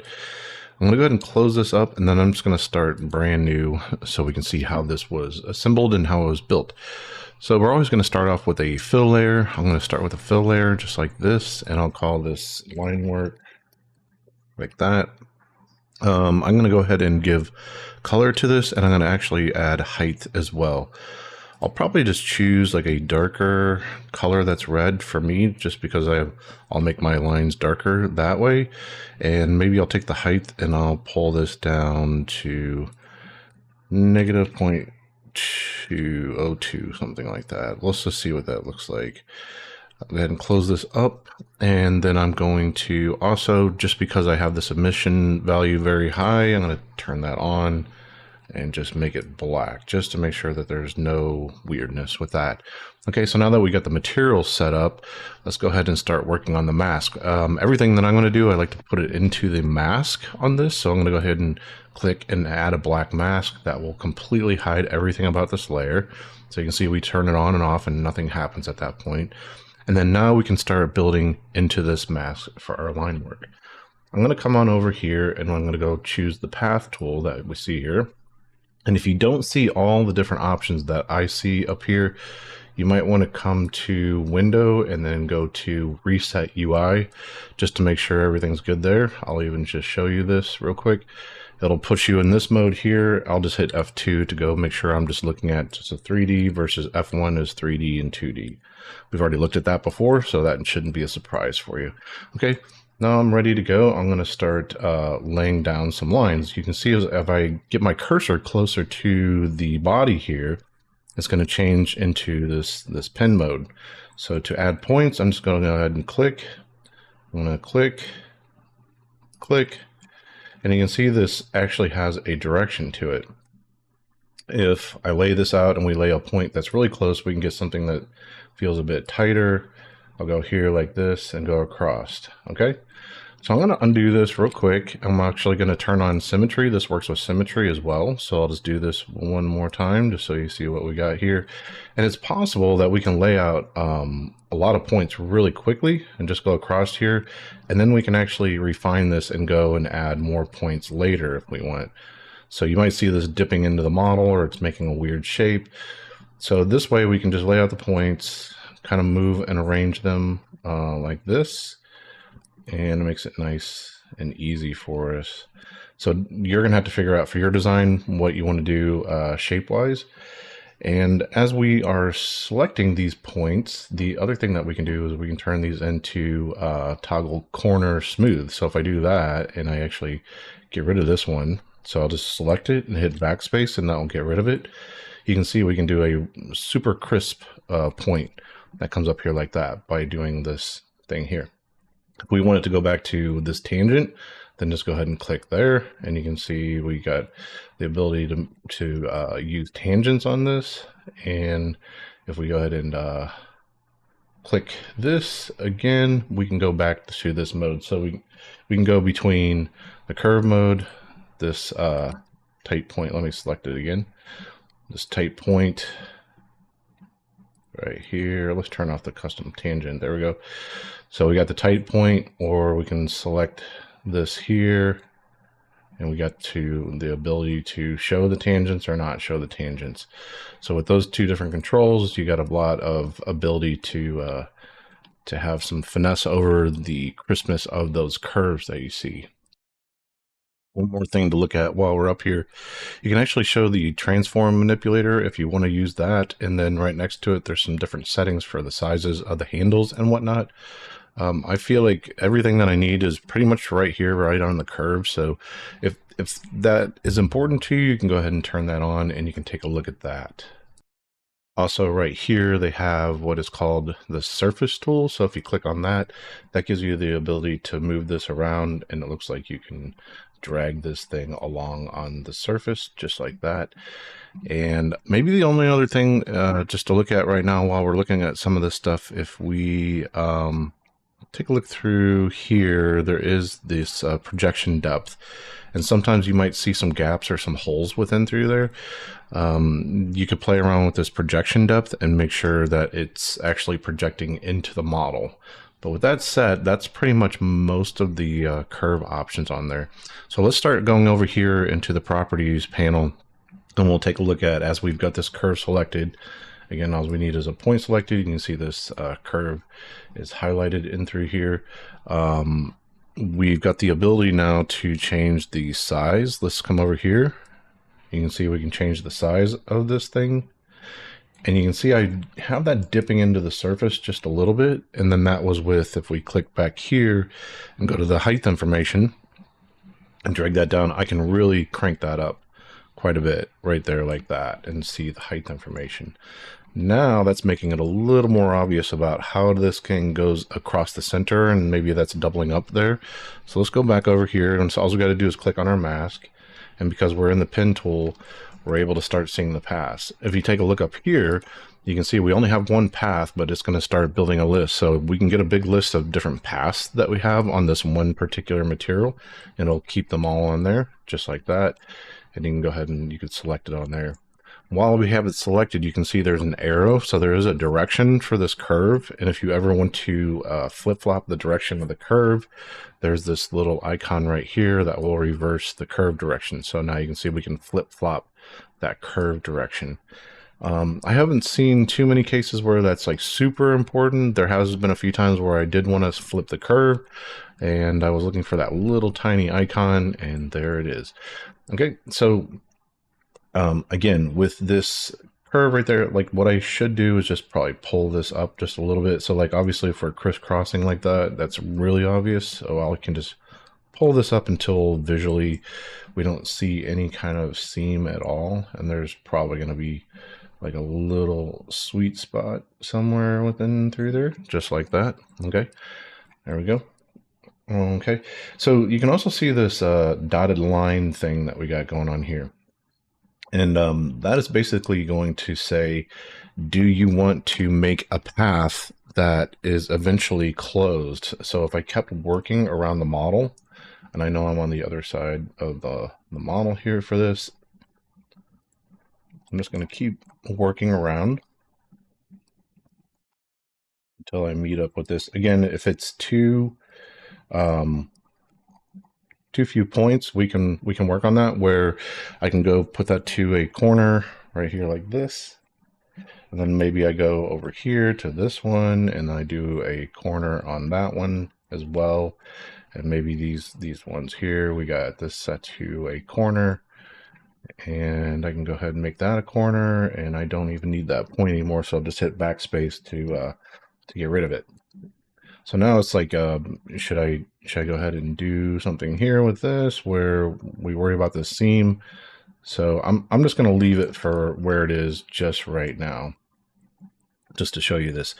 So This is where I was saying this curve could be popping up a little bit from the surface, and that's fine as long as that projection depth is enough on there. If it's too shallow, you might get a hole within there. And so let's see if it, even if it's pretty low, it's working pretty good. So we have that. But if you ever see that, you can always add another point right on there, and you can see it's going to snap to the surface. So it's up to you if you want to get it just perfect like that. Okay, so let's scroll up here.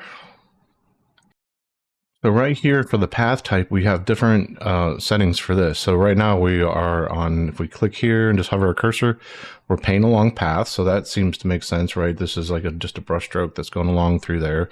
This one is a ribbon path. So that's going to be a bit different if we've got an actual ribbon material for that, or like a shape that's going, and you see how that's changed on there like that from this soft thing to this actual ribbon, and you'd be able to swap those out.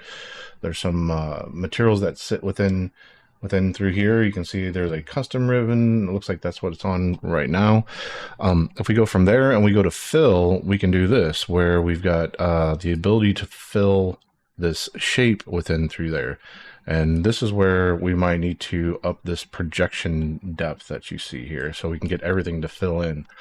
So that's going to be really nice for if you need to make very specific shapes on here. And again, we're taking a look at it with this being a negative, but maybe you wanted this to be a panel on your character, creature, whatever that is, and then we wanted this thing to go positive on there. We would just go to the material and then go from the height, and then we could pop this up like this and get it to stick out from the surface. So I'm going to drag that up pretty high like that.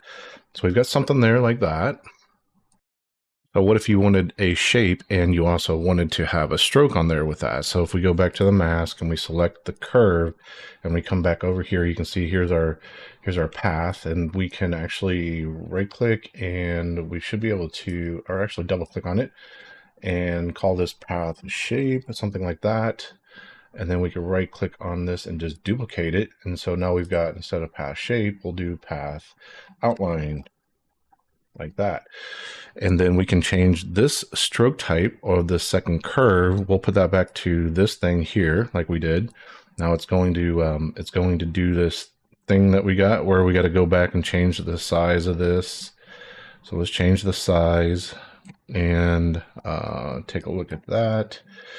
And if we really need that to be like a positive instead of a negative on there, then we're going to need to make a duplicate of this material, and we'll change the actual height of it. So we're all working on just one material right now. And then with this curve, I don't need it to come over here. So I will go ahead and I can start to delete some of these right there like that.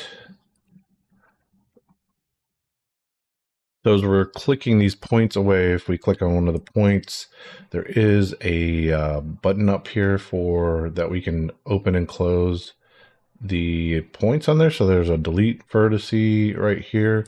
And then we have this, we select one of these points, and then right here is the icon for open and close path. So we can open that back up and then just start to delete some of these points away like this. And then we're really close to having what we had at the very beginning, where now we've got just this curve that goes across there like that. Now this is completely up to you, but if you wanted, you could take the curve. Let's just say we wanted to give some space around some of this, and I'm going to go to the size and then pull that down. And we wanted to make it just feel like we're outlining this thing like this. But again, what I see that I'm not super thrilled about is I would want this to be a negative. I would want this the height information on this to go into the model. And right now, because we're sharing that mask and we're sharing a material, there's no way to make that into a negative. Because if we scroll all the way down here and we take a look at this grayscale and we put this all the way down to black, you can see it just goes to nothing, right? So again, it would just, it's pretty easy. You just duplicate this thing. We would duplicate this layer. I'm going to hide this one real quick. Go here, and instead of doing a positive, we would do a negative value. So let's just even put a negative right in front of it. And you can see that's already popped that in and pushed that in. Obviously, we would need to get rid of this this shape within here, this outline, path outline, so we can remove it. Right click and remove it. And so we've got this one along together with this now, right in through here like that. Okay. So that does introduce another issue about we're layering height information on top of other height information.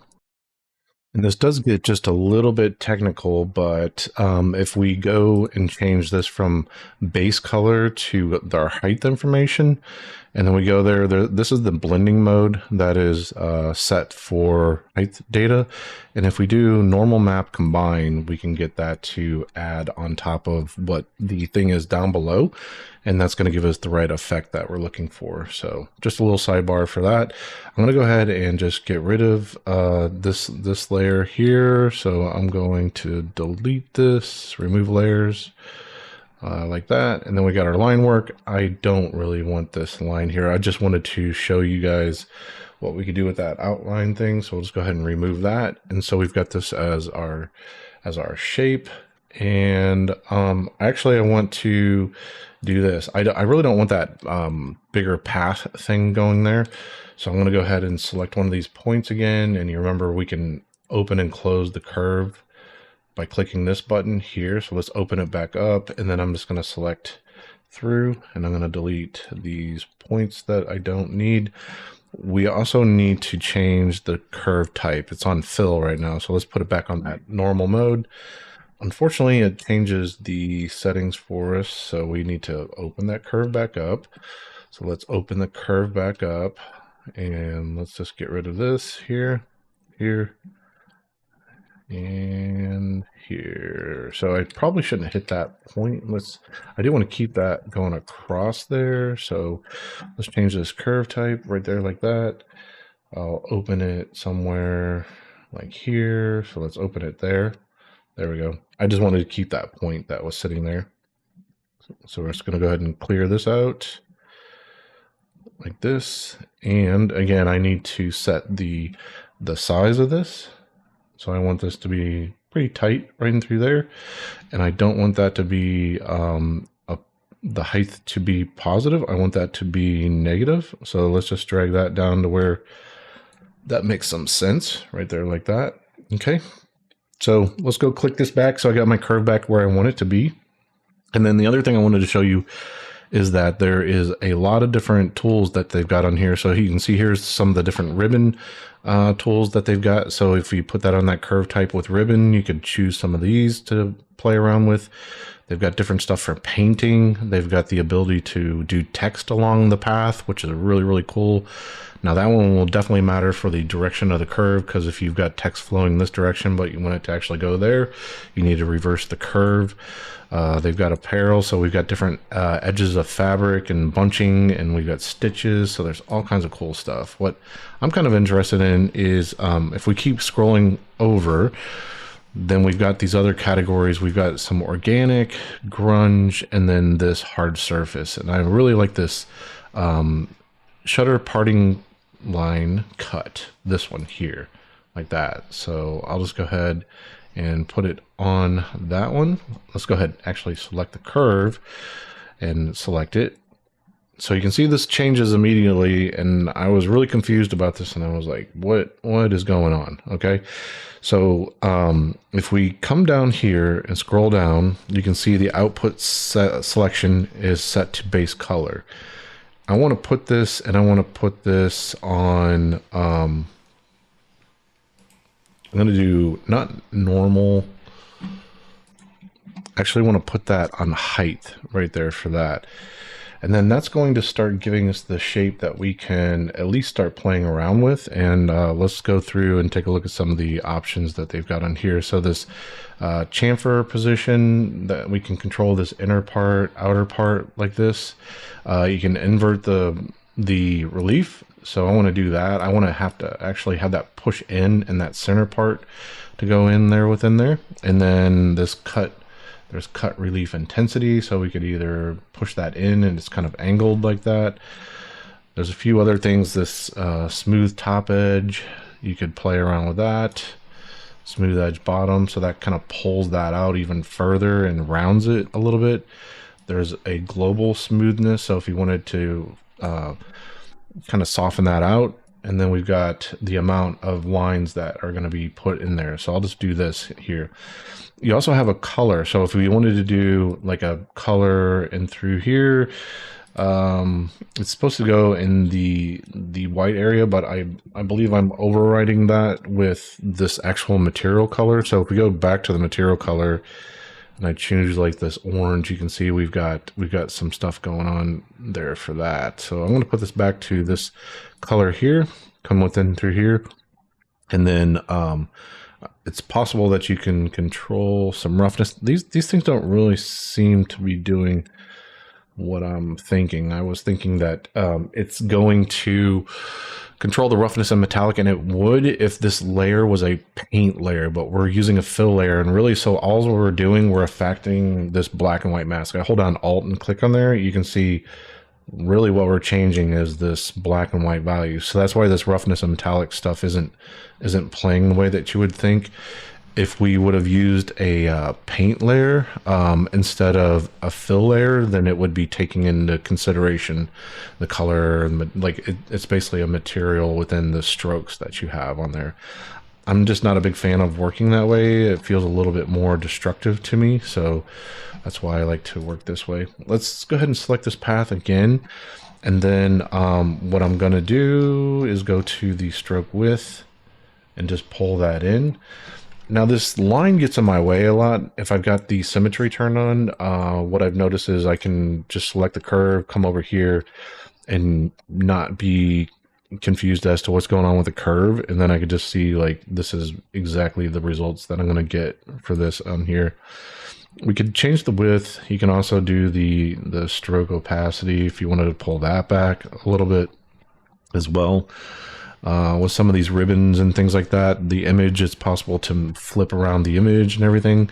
It's probably not going to be super helpful for us if we pull this alpha back here. That's just very similar to what the opacity is going to be on there like that. And then I'm just going to change this chamfer position. I actually want to pull that in and make that a little bit smaller, just like that. Okay, so again, that's going to give us the pretty much everything for the path tool that I wanted to show you, along with the ability for us to, I'll come back and just show you this. If we wanted to fill that with a color with inside there, we can go ahead and do that right there like that. Okay, so there's the path tool. Now let's take a look at adding some additional shapes, like what you see here, these kind of stamps that we have. So we can start doing that type of detail. And we should be able to use the same material that we have on here. I'm going to go ahead and just turn on symmetry for this. And then I'm going to go to the brushes menu right over here. And I'm just going to select one of their basic hard brushes that you see here. So we can control the size of this, control right click, and if we drag left and right, we can control the size of this. If you can do control right click up and down, then we can control the softness and the hardness of the brush. So let's just take a look right now. We've got a black mask. If we hold down Alt, we can always click on the mask and take a look at it. You can see we're going to be painting black in here, so we could actually maybe subtract away from some of that. That's not really what we want. So I'll tap X, and you can see we can flip-flop between black and white, this value that we see here. So I'll just go ahead and stamp on there. You can see that's going to work like this in the mask. If I click back over here, we can take a look and see what we're actually doing here on the model. So I'm going to go click back on the mask so we can just make sure we are painting into that mask. And if we tap X now, if we do this and just maybe click another piece here, we can do a subtraction. If we do control left and right drag and we get this a little bit smaller, we can make a circle inset that's something right in through there like that. So we could easily do some different shapes. Okay, so that's going to give us just the shape of the brush that we're using. If we actually want to use some different alphas, we can go ahead and click over here into this area, and they've got a big shape library from that you can choose a bunch of different things that are in here. So we could actually just go ahead and just click and then drag this into this grayscale area, and you can see now we're starting to actually paint with that. So I'll do Control right click and drag left and right and make that a bit larger, and then just maybe stamp on here, make some more interesting type of designs in through there. If we want to rotate the thing, we can do Control and left mouse up and down, and then that will actually rotate the stamp that you see here like this. So if we got something a little bit like this shape and through there, we do something like that. We're starting to build some cool complexity on there. And then maybe if we scroll through and find some different like arrows or something to that effect, maybe we got something like this here. And again, you can see it's kind of getting cut off with this shape that we have here. I need to go ahead and drag this into this area. So we got that. Now it's getting cut off with the brush, this circular part of the brush. So here's where we got the alpha, and we go ahead and actually remove that, and they'll just make it nice and square. Now if you throw the same alpha in here, then we're going to get this kind of cutout that you see here for this thing. So let's go ahead and get rid of that. That'll give us the full stamp of this thing. And then Control left click up and down, and that will give us the rotation of that thing. So I'm just going to Control drag left and right to make that a little bit smaller, and then rotate that just a little bit like this and see what we stamp. And we are stamping directly over the top of these things. So if that's not the behavior that you want, where you want this to completely overwrite this thing, we got to do something a little bit different. Right now we are painting directly into this mask, but we can start using the power of this paint generator that we have over here, this paint layer. So we add this, and then this allows us to do something a bit different with this. So instead of being on base color, we're going to put it on the height channel because we're painting into black and white. And you can see if we have it set to normal, this is the behavior that it has. But we can change this blending mode to linear dodge add, and you can see we can basically add over the top of this, and it's not going to take into consideration the black that was within that image that you see on there. Now if you tap X, you're not going to be able to go cycle back and forth between the black and white area that we have shown there, because we did fill the grayscale with this map here. We could take it off this, and then we could go back to the alpha, and we could fill the alpha in here. So you got a lot of different options here. So if we have alpha, it's just controlling the overall shape, and then the value is going to come from this grayscale that you see here. So we should still get that same behavior that we had before. If we tap X and we do something that's black, because we're on this linear dodge blending mode right here, linear dodge add, it's not going to do any kind of darkening effect. So you don't have to worry about that. Now, if you are painting with the white, you can see it's going to add to it. So I'm going to Control right click left and right to get that just to be just a little bit bigger within through there, and then just stamp some kind of shape like that. Okay, so that's pretty much it for black and white. Now, if I did want to go with black and I wanted to do erasing of this, I could put it on normal, and you can see now we've got some data that's on here that's basically erasing this stuff out. So our blending mode in this does matter. If it's not what you're looking for, you could always go ahead and delete this things. So like let's just do this. Let's do another paint layer on top of it. This time we'll do normal, and if we want to just start erasing some shapes out, now we would put it on normal for the height that we're painting with. And I'm just going to get a different shape just so we can start subtracting away from there. Make something kind of cool, like some kind of shape like that within there. And I'll just brush that thing again one more time. So we're just adding some more complexity. So it is pretty nice that we can be non-destructive with the workflow that you see here. So again, I know this is probably getting a little bit confusing because we've stamped in different areas. They give you a lot of versatility in here. You saw I first started painting directly into the mask itself, and then we did some additional things with paint on top of that. So yeah, it's really up to you how you want to go about this, but it's going to be something that you're going to have to kind of manage and keep track of how exactly you painted the different things that you see within through here like this. So let's take a look at doing a completely different workflow where we could actually paint directly into a paint layer versus a fill layer. So if we go to a paint layer and say add layer, and I'll just call this stamps like this. And what we could do now is we could actually paint with a brush. So let's go get one of our brushes up here, and I am going to use the basic hard brush like this. And what we've got with the brush, you can see down here, we've got the ability to turn on and off the channels that we want to paint with. So just like a fill layer, now we're controlling it at the brush level. So if I just paint with white right now, I'm actually just painting the base color. Even though we got this on this channel, we can, let's put this back on just base color right there like that, so we don't get too confused. So right now we're painting with just color. If we want to turn on height information on here, and let's make this a little bit raised up like this. Let's get in closer to it so we can kind of see just how raised up that would be. So we've got something like this. We could start, like if we knew that this was something that we wanted to do, we could start stamping things down. We could actually put a filter on top of this, and we could go and choose like a bevel filter, and we could do some stuff like this where we kind of get this edge to go out a little bit more. We can smooth this out a little bit. So that's pretty cool. We could, again, we're just painting into stuff with this, and so we can keep stamping on here. If I do something with different with the color, every time we stamp down, we're doing some new color information, and we're doing something new for the height information. So the height information is just going to keep adding to what we have there.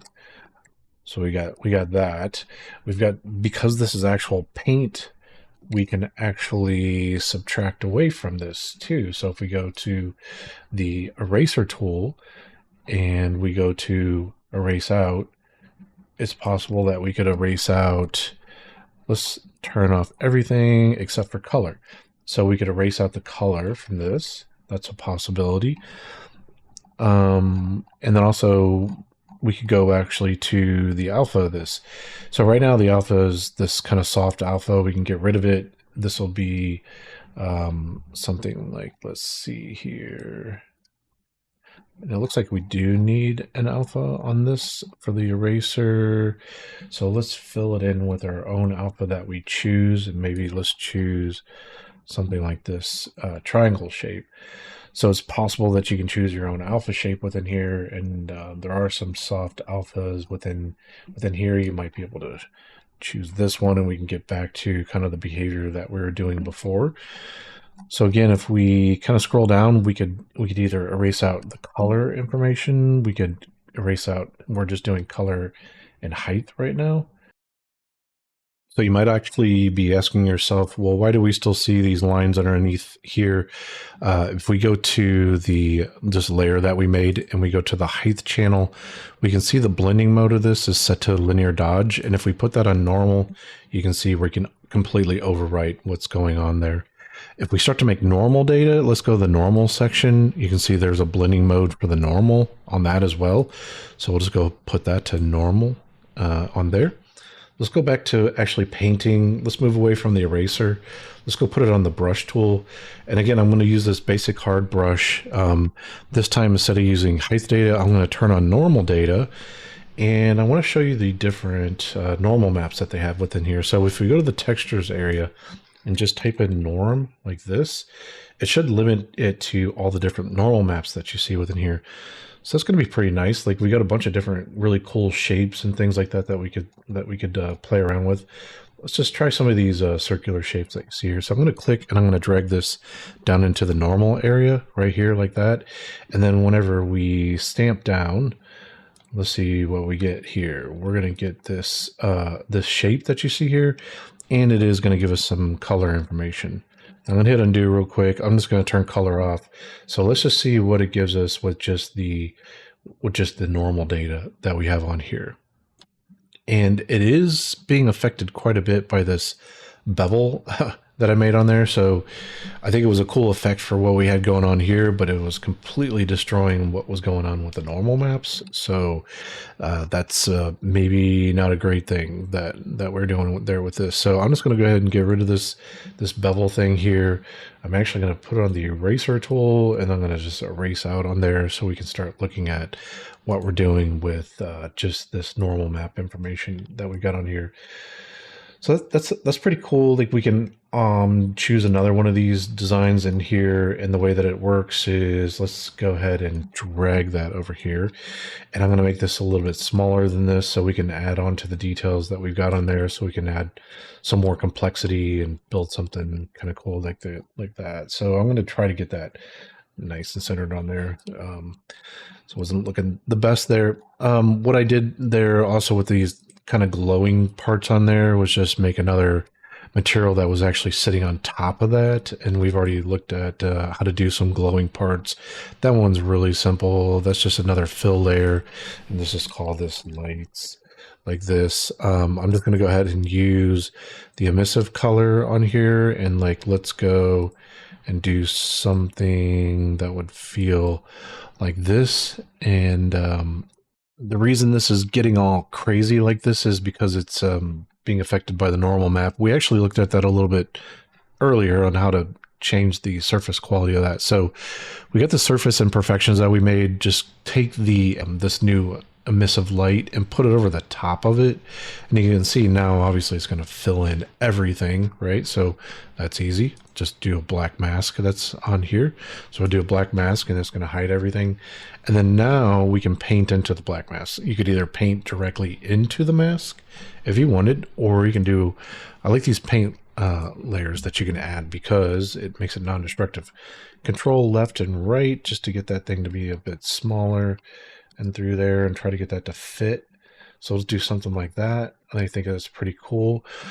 I'll get rid of this normal, and then just go here and then do this basic hard again, and maybe get in right there, and then just do another little dot. So again, this is going to be up to you how you paint. I've got this here, and if I just start, I was just using a mouse to stamp that stuff down. I do find with the mouse it's probably going to be a little bit easier to do this stuff, but if you need to do something that's you know, something like this that's more freehand, you got that as an option.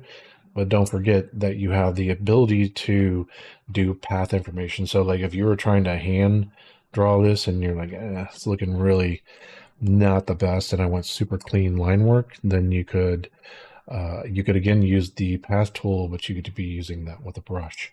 Okay. So that's basically all the different options that I use to go ahead and set this up. I'll go ahead and hide this here.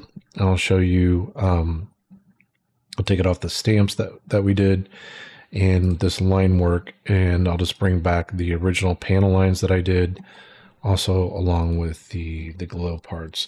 So here's everything that I did to kind of stamp things up. So I used the line tool to build these edges that you see within through here like this, and going back through the character like this. Did some shapes and stamped these down like I just showed you, and then built the emissive channel to build some light data. So that's everything that you need to start working with some of the different tools and start detailing the thing out.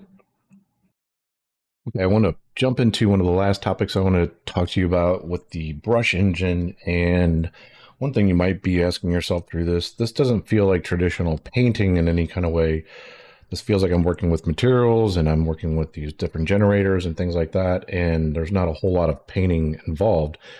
And I would say you're actually correct on that. So depending on how you work, you might not actually be doing a whole lot of painting as far as like building brush strokes and stuff like that. And so if you're ever trying to understand if you could build hand painted textures inside of the program, a lot of people shy away from Substance Painter and they use programs like 3D Coat to do hand painted textures. And I was wondering if Substance Painter could really give me the brush fidelity that I was looking for. And I do think over the years, they've actually improved their brush engine. I just wanted to show you some things that I've learned about the brush engine that I think could become helpful for you and get you maybe some of the stroke quality that you're looking for. I've used plenty of different paint programs over the years, and I've painted in Photoshop, Clip Studio. I've done just a little bit in 3D Coat. I don't feel super comfortable there. I've painted in this program, Procreate. So I've tried a bunch of different things with Wacom tablets, and I've got a Cintiq that I use. I would say that I'm starting to get some pretty good control with the different brush strokes. So let's take a look at this. Let's go ahead and go to the brush menu, and I'm going to just use this archival inker. I thought this one was pretty fun to use. I'm trying to do this more like comic book kind of ink style for this. And I wanted to show you to make like super black ink. I'm going to go to the very top of my my stack here that we've got. And I'm just going to make a fill layer. I'll just call this ink lines like this. I'll go ahead and do color. I'm going to put metallic on, roughness, and emissive, and I'll show you why for each one of these. Color-wise, I'm just going to put this at black. You can see we've got quite a bit of specularity going on the model. I'm going to take roughness and put this all the way up, and you can see that's going to get rid of any specular value that's on there. And if I want this to be like pure black, I'm going to take the metallic, then push it all the way to 1. And I did turn on emissive just for the fact that I've got this emissive glow on the eyes and everything. And if I want this to overwrite that, I can put this emissive on, make sure that's black. And now I've got anything that I paint line work wise is going to be pretty much pure black at that point.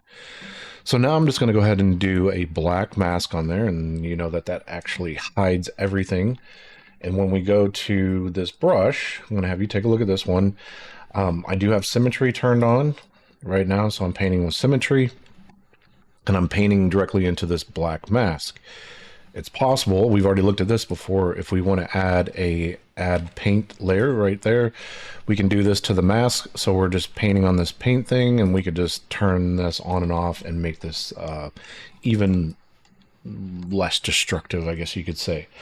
So I'm going to just go through this right now. If you take a look at this little icon, that means right now with pressure sensitivity, we have pressure sensitivity on for the size. And right now the minimum size goes all the way to 0, right? So this one gives you a really nice thick to thin line quality like this, right? And we've already kind of looked at, you can obviously control the size over here like this. I've been trying to force myself to get a little bit more familiar with their hotkeys that they've got. So control right click and I drag left and right, and that's going to do the brush size. So obviously that matters quite a bit for something like this. I did notice that like this brush does have some pretty good thick to thins on it like that. Okay, so if you've ever done any traditional inking, you know that part of the inking game is to get yourself some really nice thick to thin brush stroke on there, right? So you do need to figure out what is going to be the actual maximum size that you want. Now, if you want this minimum size, you can pull this over, and then the minimum size, like if I get it really high, you can see it's always going to be this very thick stroke. It never goes very thin. And if we keep dragging that down, we can get the thinner part to be even smaller. And I really just want this minimum size to go all the way here, like something like this. Now, what's kind of cool about this brush is if we scroll down and take a look at the alpha, If we go over this, you can see the shape of this. This is what's giving it this kind of like textured look. And also you can see on my brush, I can actually see what that alpha looks like. If we come up here into the upper left-hand corner, I do have it on this full brush preview. You could do this brush outlines thing if you wanted that. And if that's getting in your way, you can do this crosshair thing. I kind of like this full brush preview that they've got. Okay, and if we go back up here, the next thing down is spacing. So the higher this is, you can see it's just really stroke, stroke, stroke, stroke, right? And if we get that a little bit lower, you can see those come together and start to build our stroke up. Now, if you have it all the way like to 0, it's going to be super opaque and thick. It just might be, it might cause some slowdown for some of the different brushes. So you'll have to figure out, usually the default with this, they've kind of gone through and set this stuff. You can even see that at 12 has got quite a bit of this like stepping in it that looks a little bit weird. There are some brushes that you might build that comes in handy and it looks kind of cool, but in this one, not so much. So I think something right in there, I'm trying to see like what could I get away with where it doesn't really kind of pull apart, still pulling apart there a little bit. And maybe if I just do like 4, that way if we get the spacing spaced out enough, we don't really notice that, but maybe it speeds up the drawing engine just a little bit more or something like that. Okay. So I like the way that this brush handles, but I do want to show you this for opacity. Right now, the opacity is set to 100% for this flow. If there's one thing I will say about their brush engine, I felt like the opacity it's really super strong until you get all the way down into these lower numbers. So like, I think like Photoshop, you start getting into this area and it starts to like fade and trail off.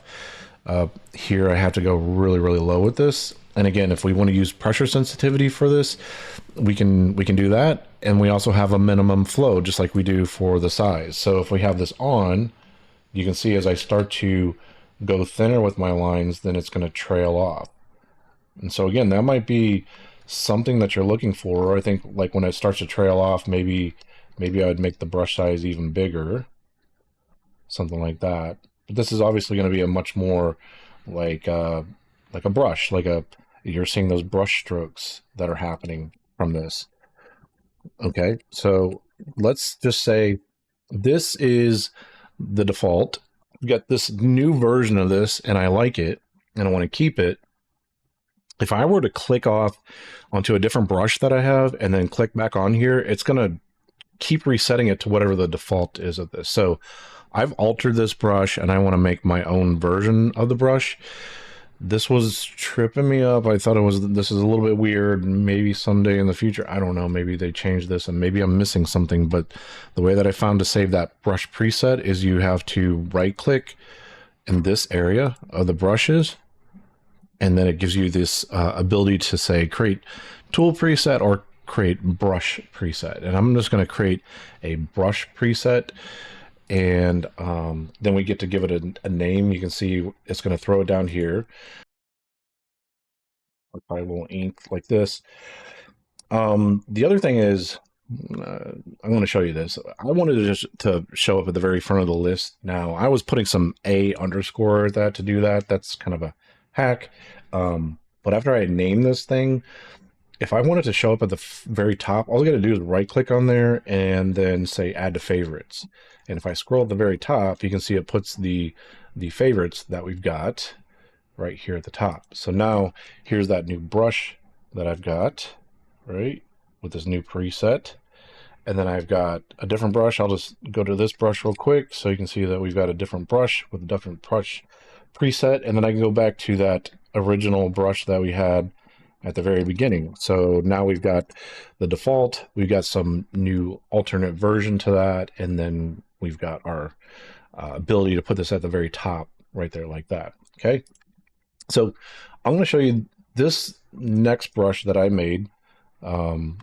Is just another kind of version of this, but it does really nice thick to thin. Again, I just actually started with the basic hard brush that you see here like this. And I'm going to hit undo to get rid of these brush strokes. I'm going to make the brush size smaller on this, like this. And I think that's a pretty good size, right? So we got some nice thick to thin, just like we've been doing before. The only thing is, like right now, if I go to the alpha, it's just a nice kind of a spherical shape, right?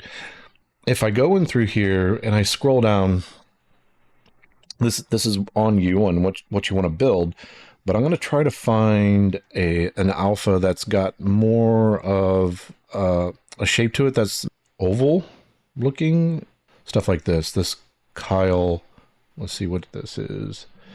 Brush preset alpha 76. Okay, so now if I make this a bit larger, you can see I got the shape to this, right? And what I can do now at this point is, let's say I don't like the rotation of this, but if I do control left click, so like I got my Wacom pen, so I'm just gonna do control and just click and drag on the screen up and down, that will do rotation for me. So I might want to figure out what's the best angle for this, and I feel for me, some kind of angle like that is what I'm used to for drawing for some of this stuff. So now it's got just like a little bit of shape to it. It's got a little bit of texture to it. And again, if we want to change that into our own custom brush, we can just right click on here and say create brush preset. And so that's basically all I did for this brush here. I'll show you one more on this, and it's just using their basic soft brush that they've got. And I use this for cases of doing airbrush and doing painting on there. Now you can see the default behavior of this, I'm not a big fan of, because if we go here and take a look, they've got pressure sensitivity on the sides. And you could actually paint with this, with airbrush just like this. There's no problem with that. It's just for me and what I like to do with the airbrush, I don't like the size to be controlled on there. And I just want to be able to use this to make gradients and some other things. So you can see like some of these purples and these lighter areas, that's the type of airbrush that I made for that. In order to do that, like I was saying, we can turn on pressure sensitivity, and now we've got the ability to paint with that.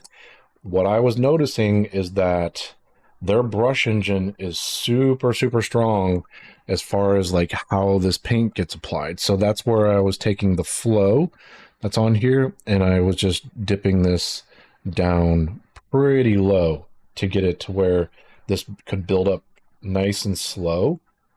Otherwise, I was just requiring a lot of myself to be too concerned about the pressure sensitivity that I was doing with the brush settings. So I need you to go through, you need to find your own settings that you feel that you're comfortable with these flow settings.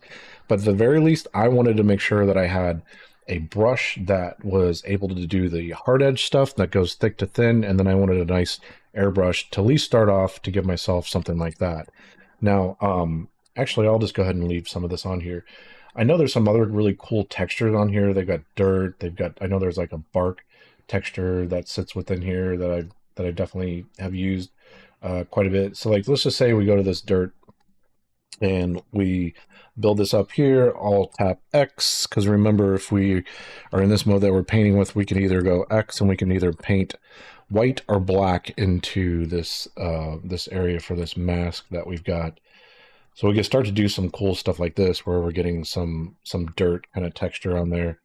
And if I do X and then pull that back in, we could really start to build this up. So one last thing that I wanted to draw to your attention that could help you maybe get the different types of pressure sensitivity that you're looking for doesn't actually come from Substance Painter. It comes from your tablet that you're drawing with. Now, in my case, I have a Wacom tablet, so I'm only going to be able to show you the pressure sensitivity settings through here. I just tapped the Windows key and typed in Wacom, and then you should be able to find this Wacom tablet properties as long as everything's kind of installed correctly for you. And one thing that I've learned over the years that's pretty nice is if you go to this application area, if you have an application open, usually when you hit the plus button, you can actually find the program that you're working with, and you can hit OK. And then we can do custom setup for just that program. So like if I want this, not the universal pressure sensitivity, I can come through here on Substance Painter and I can do customize and we can start to play around with this this curve here. So you'll have to try this out for yourself. There's no no magic bullet for this. You can see that the default curve on here, I think it's actually pretty darn good, but again, by your taste, you might be able to start like whenever the low, like the low end pressure starts, and maybe when the high end pressure ends. Again, I feel like what they've got by default works pretty good, and depending on like how you want that to build up, you might be more heavy-handed. And I do believe if you pull this over this way, it's probably designed for somebody that's a little bit more heavy-handed with them pushing down with pressure. So I'll just go ahead and leave that, but I just wanted to show you that that's a possibility. Also, in a lot of cases, I'm doing something like this with my brush setup, where I might have this be set to my middle click, and then this is set to my right click. And with my pen, I can emulate what I'm doing with a mouse in a lot of different cases. So that's why I was telling you, if we are doing brush size and hardness and everything else like that, if we hold on control in the program on my pen, I can click this top thing here while I'm holding down control, and I can get access to changing the brush size, and I'll show the hardness of that, depending if we're going left and right versus up and down. And then if you do control, and then this is considered your left mouse, this just clicking on the screen, and then that should be able to do rotation of the brush, and then also I believe the flow. So you're able to control most of the stuff that you do over here with the brush. To be completely honest, I'm still working, trying to get myself to understand that. So sometimes I'm confused enough where I'm just like, I'll just come over here and set the settings. I do think it'll be a lot faster for you if you actually learned, you know, what they've got going on for the hotkeys. If you're in the program, if you do hold down control and just let it sit, it will give you this nice little menu, and it'll tell you what the different hotkeys are. So I guess I would suggest that just kind of start to take a look at what the hotkeys are and see if you can push yourself to be able to use those. So we're going to get into rendering with inside of here, but before we do that, let's take a look at how we can kick out assets and share them amongst ourselves and other team members. This will also become important whenever we go to move some of the materials that we've made into another version, where I'm going to take this little meat mat guy and we're going to make it to where there's 3 of them, so we can render 3 of them at one time. In order to do so, we're going to need to kick out some resources that'll make more sense as we take a look at it. But we've already been taking a look at the brushes. This is really, really simple. Just go ahead and right click over the brush that you want to grab a hold of, say show in, and then you can say show in explore, and that will pop up and you can grab these. You can see all these are actually being put into your users documents area, and then they've got an area for presets and brushes. If you want to import something in, that's pretty simple too. So if I just took like this class demo, it actually exists already, but I'm just going to drag it in here like this, and I have this pop up. So it's actually going to pop up here. You could tell it where do you want to import this thing in at. You can actually do the current session, or this project that you're working on, or this library or assets. So it's up to you where you want to actually import that in. And then the next time you load up the program, it should go into that resources area and it should load up for you. So that's an easy way to get a hold of the brushes that you've made for presets and be able to share that with other people and then import them in like that as well. Okay, so the next thing I want to talk to you guys about is smart materials. So smart materials, you can see that there is an area that we have that ships with the program. And these are all very similar to like what we're going to do here. You can see I've got something from earlier where it's just this class demo body. And if I took this smart material and actually went to the body, let's just close this up real quick, and I'll drag it in here on top. And you can see it's just going to overwrite that thing, and it's everything that I built from that previous session that we had. I'll also go ahead and get rid of that, and we've got our character the way that you've been seeing me build it. And this is super, super simple. So if you don't have a folder at the very top, all you got to do is select everything like this, and you can hit Control G, and that will group everything and just give it a name. I'm gonna hit undo real quick. So that's all I did to make this folder, and I just made sure I can collapse the folder and everything sits within there. Then at that point, all you have to do is right click on here and you can say create smart material. Once you do that, then it's going to create a smart material for you, and it's going to throw it into this area, and it's going to be named whatever the name of the folder is. That's going to be the name of it. So just like the brush presets that we took a look at, if you want to kick that out, all you have to do is go ahead and right click on there, and then we can say show in, and then take a look at show in Explorer.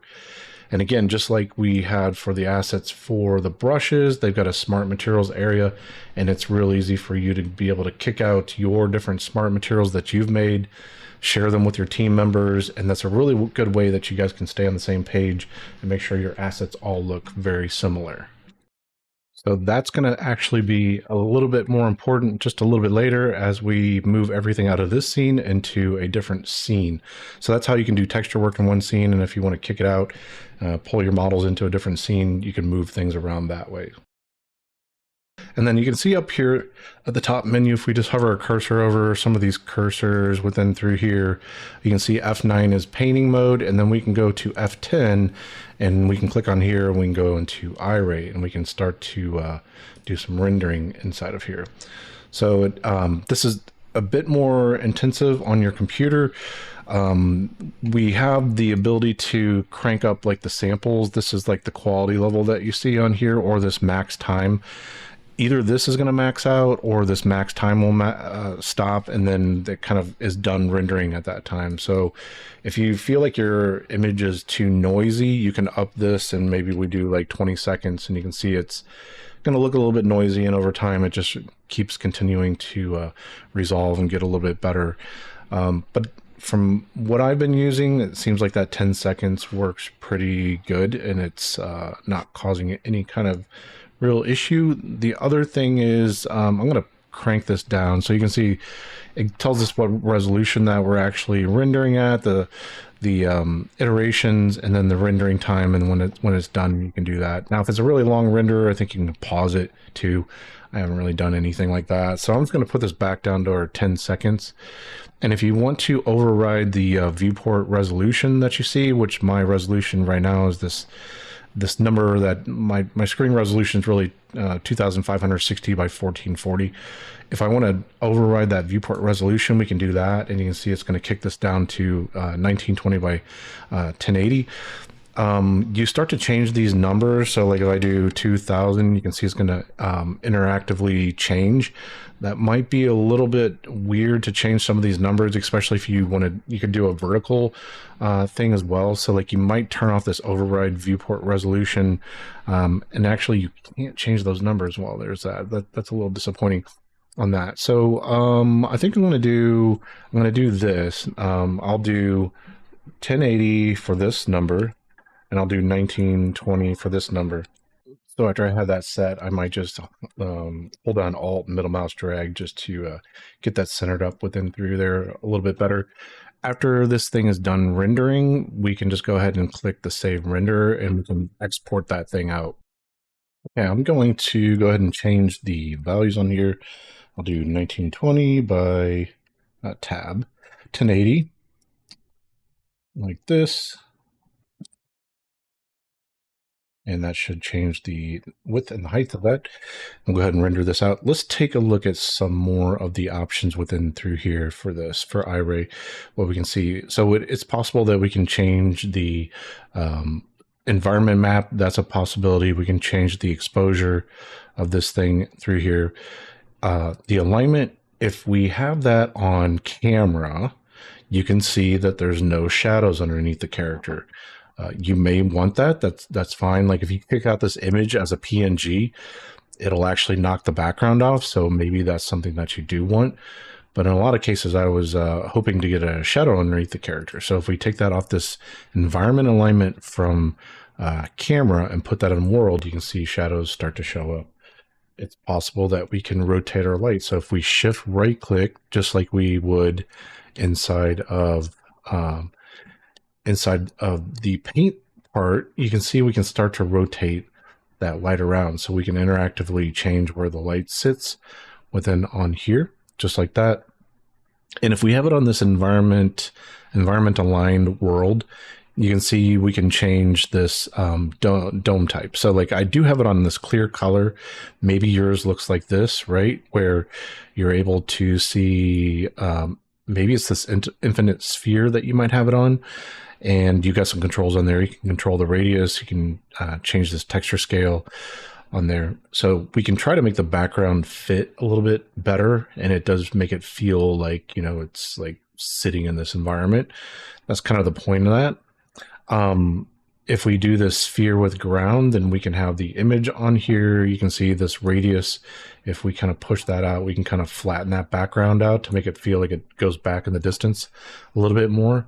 And then the texture scale, if we play around with that just a little bit, same thing that we would be able to do with this infinite sphere. I'm just probably not the biggest fan of that, so I just like to do this clear coat. You can change the color, you can change this to whatever you want, but I would probably do something that's like maybe a bit darker, somewhere in this value, somewhere within here, like that, okay? And then we've got the possibility of moving where the ground actually sits on here. So if we did like -10, something like that, it might start to look like the character is floating. So you'd have to be careful with that. But I believe it was putting this thing right at kind of the bottom of that. You can see now the floor is kind of clipping in for me. So I shouldn't have probably changed that number. I can keep fiddling with it to get it just right. But there might be a case where yours doesn't look quite correct. And maybe that's a little too much there. So this gives you the possibility of finessing where does that ground actually sit within there. Okay, so I think that's going to give you most of the options that you're going to need on there. Again, we can go ahead and we can save the render. It's possible that you can do much higher resolution renders. It's just going to take a little bit longer. It doesn't look the best in here if it's got to do some weird scaling in there. So it might look like it's anti-aliasing in a weird way, but whenever you export the image out, it's probably going to look a bit different. So we can go ahead and like kick that out, save those out. You can save it as PNG, you can save it as BMP, EXR.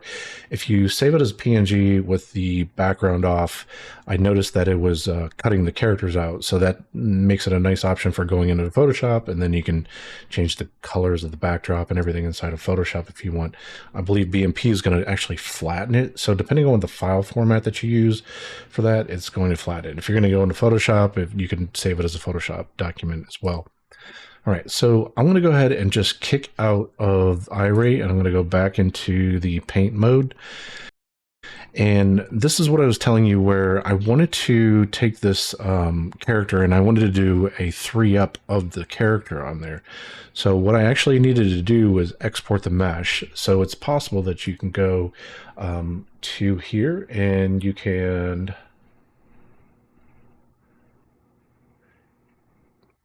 go to File, and then you can say Export Mesh, and then you're able to export out the model from there. From there, I'm hopping on over into Maya. Okay, and here we are inside of Maya. Just want to go ahead and click this over here so we can take a look at that for modeling. I'm going to say File, and then I'm going to Import, do the option box for that. Just choose my FBX as the import type. Go ahead and click import for that. I'm going to navigate to where I put it, and I just put it on the desktop so I could just grab it really quick. Go ahead and open that, and I'm going to say import, and you can see it's going to give us the meat mat. So I'm just going to drag a marquee around this and then tap F, and we can just kind of frame in on the character like this. So we've got the character. It's going to give us the different body parts and pieces that we have. And I'm just going to go ahead and hit Control G and then group that. And then that will give us the meat mat character in a group. And maybe I'll call this meat mat and _01, just like this. These cameras are actually the cameras that exist within inside of Iray. So it's possible you can switch between those different cameras if you want. So you can leave that if you want to. I'm going to go ahead and duplicate this. I'm going to hit this and then just move them over. I'm going to hold down X and then just snap to my grid. You can see grid settings. If I go here, these are the different settings that I have for my grid. So you can pause it and you can set your grid to this if you want to. So I'm going to go ahead and close that up. And then on this one, I'm just going to take this and I'm going to hit E for rotate, hold down J so I can just snap my rotations. And we can take a look at it there. If you go to the channel box, you can see I really probably want that rotated maybe about 90 degrees like this. And I'll go back to this one here, hit Control D to duplicate that, and then put it on the move tool, W, hold down X, and then just snap here. I'll put it on E for rotate, and then J, which will snap for rotation, and I'll just do this 180. So now I've got these three different meat mats like this here, and I'm going to kick those out as a new FBX. I'll just say File, Export Selection. I'll do the option box. I'll go ahead and choose FBX, and then Export Selection, and I'll throw that somewhere on the desktop. I've already got this like exported out on there. Let me do this just so I can show you all this. I'll put a underscore class demo right there, save that. And then on here, I usually just, for FBXs, I do smoothing groups, tangents, and binormals, and then the smooth mesh. You don't need any of the animation stuff on there. I'm gonna go ahead and click export like that, just like that. And I'm going to show you this. We'll hop on back on over to Substance Painter. So it's possible that in Substance Painter, you can update the mesh inside of the program. So I've already got this saved, so it's not a big deal to me. I'll show you what happens here in this case. It does remember all the different brush strokes that you built for the model. So we've got one single model. We import some other models in there, and it's going to do some weird stuff. Let's just take a look at that. So if we go to edit, you can always re-import the mesh if you have imported a mesh in. So that's kind of nice. If we go to project configuration, we can go to the 3D mesh that sits within the program that we're using for this project. I'm going to go ahead and select it so we can swap that out with something else. So we just did this class demo one that's at the end here. I'll go ahead and open that, and I'll hit OK, just like this. And you can see, this is what I was telling you. This did a little bit of what we need, but then we've got some weird stuff going on. We at least have the model in, so we know that that works. So what's going on here? So basically, again, the program recognizes in the world space where you made all the different brush strokes, and it's getting confused about what's happening within here. So what can we do to fix that? I'm going to go ahead and reload the scene real quick. Okay, I've got the scene reloaded here, and what we can do, this is going to be pretty easy because we've already put everything in folder groups. I can just close this up, just right click over the folder, and then I'm going to tell it to flatten the group right here. Key Control M if you want to use that. I'm going to go ahead and do that. And what this does, it actually makes a new flattened version for us, and it this workflow is really nice. So it basically takes everything and kind of bakes it down into different maps for the color, metal, spec, rough, normal, height, and everything else. So you can see the maps that it just generated. And then now it takes all the working stuff and hides it for you. So that's a nice feature when you're painting. If you ever want to flatten stuff, you can do it that way. Because I know I don't really need this for the next part, I'm going to go ahead and select this folder here that has all the working stuff and just get rid of it. So I'm going to do the same thing with the body. I'll close this up. I'll say flatten group. Takes just a second for it to render.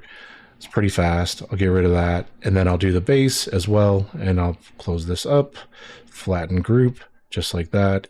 Get rid of the working stuff. Okay, so now we've got a new version of our character that's flattened. Make sure you do not save over the old one. I would save that as a new name for this file. I'm actually going to do that real quick. So make sure you're using file and you do save as, okay?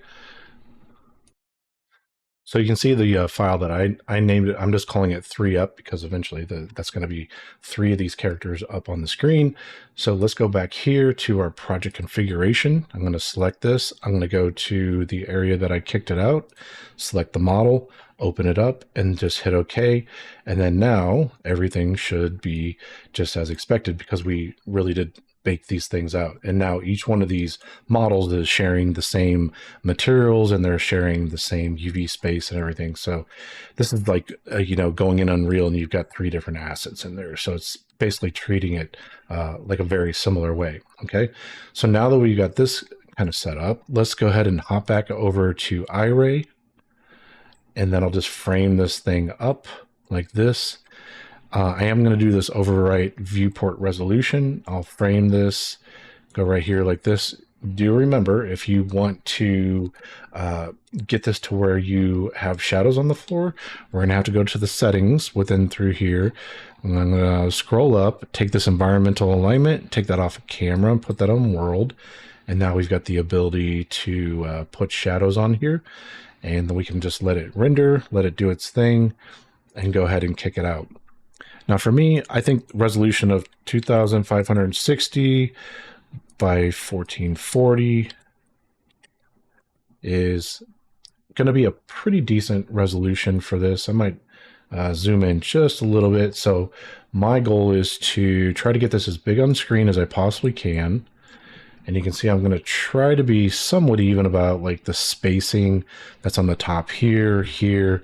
We've got a lot of space here and here, so I might be able to slightly rotate the camera just a little bit. So this part takes just a little bit of time to finesse what we're doing. And then again, we'll let it render out to this max 10 seconds. If you want the quality to be a little bit higher after you take a look at your renders, you might need to up that rendering time just a little bit. So I think that's going to be pretty good for me. I've got this 10 seconds on there. I'll go ahead and save the render, and I'll do this one, and I'll do this as a number 2. Let me go ahead and copy this real quick. I'll hit save for that. And I'm going to go ahead and I'm just going to open this up right here. Let me paste this. And let's take a look at what this render looks like here. Let me go ahead and pull this down right here. I'll do F11, and you can see we've got a render, and it's the size of my screen, basically, because I hit F11 on there, and I think the quality looks pretty good on there. So here's some other ones that I've rendered out and did for the demonstration purposes. Now that I'm done with this, I will go ahead, and what I will do for you all is I'll go ahead and give you the brushes that I made, and I'll give you both the characters that I made. I'll give you this character. I'll go ahead and give you the scene that I worked on, so you can actually see the layers and dissect the layers, take those apart. You can see the 3-up thing, and I'll give you the other comic book looking character one as well. So that'll conclude this entire series. I hope this has been informative for you, and it's giving you a look into Substance Painter, all the really cool options that we have for painting within the program. I think it's a really amazing program. It's very, very deep, and to be honest, I know this video's getting a little bit long, but I'm barely scratching the surface as to what this program can do. It gets really, really deep, and it's really, really awesome, some of the different effects that you can get for painting. But I really hope that this is enough of a primer for you so that you can really get into the program, start making your own designs and having fun doing some painting inside of Substance Painter. All right, thanks.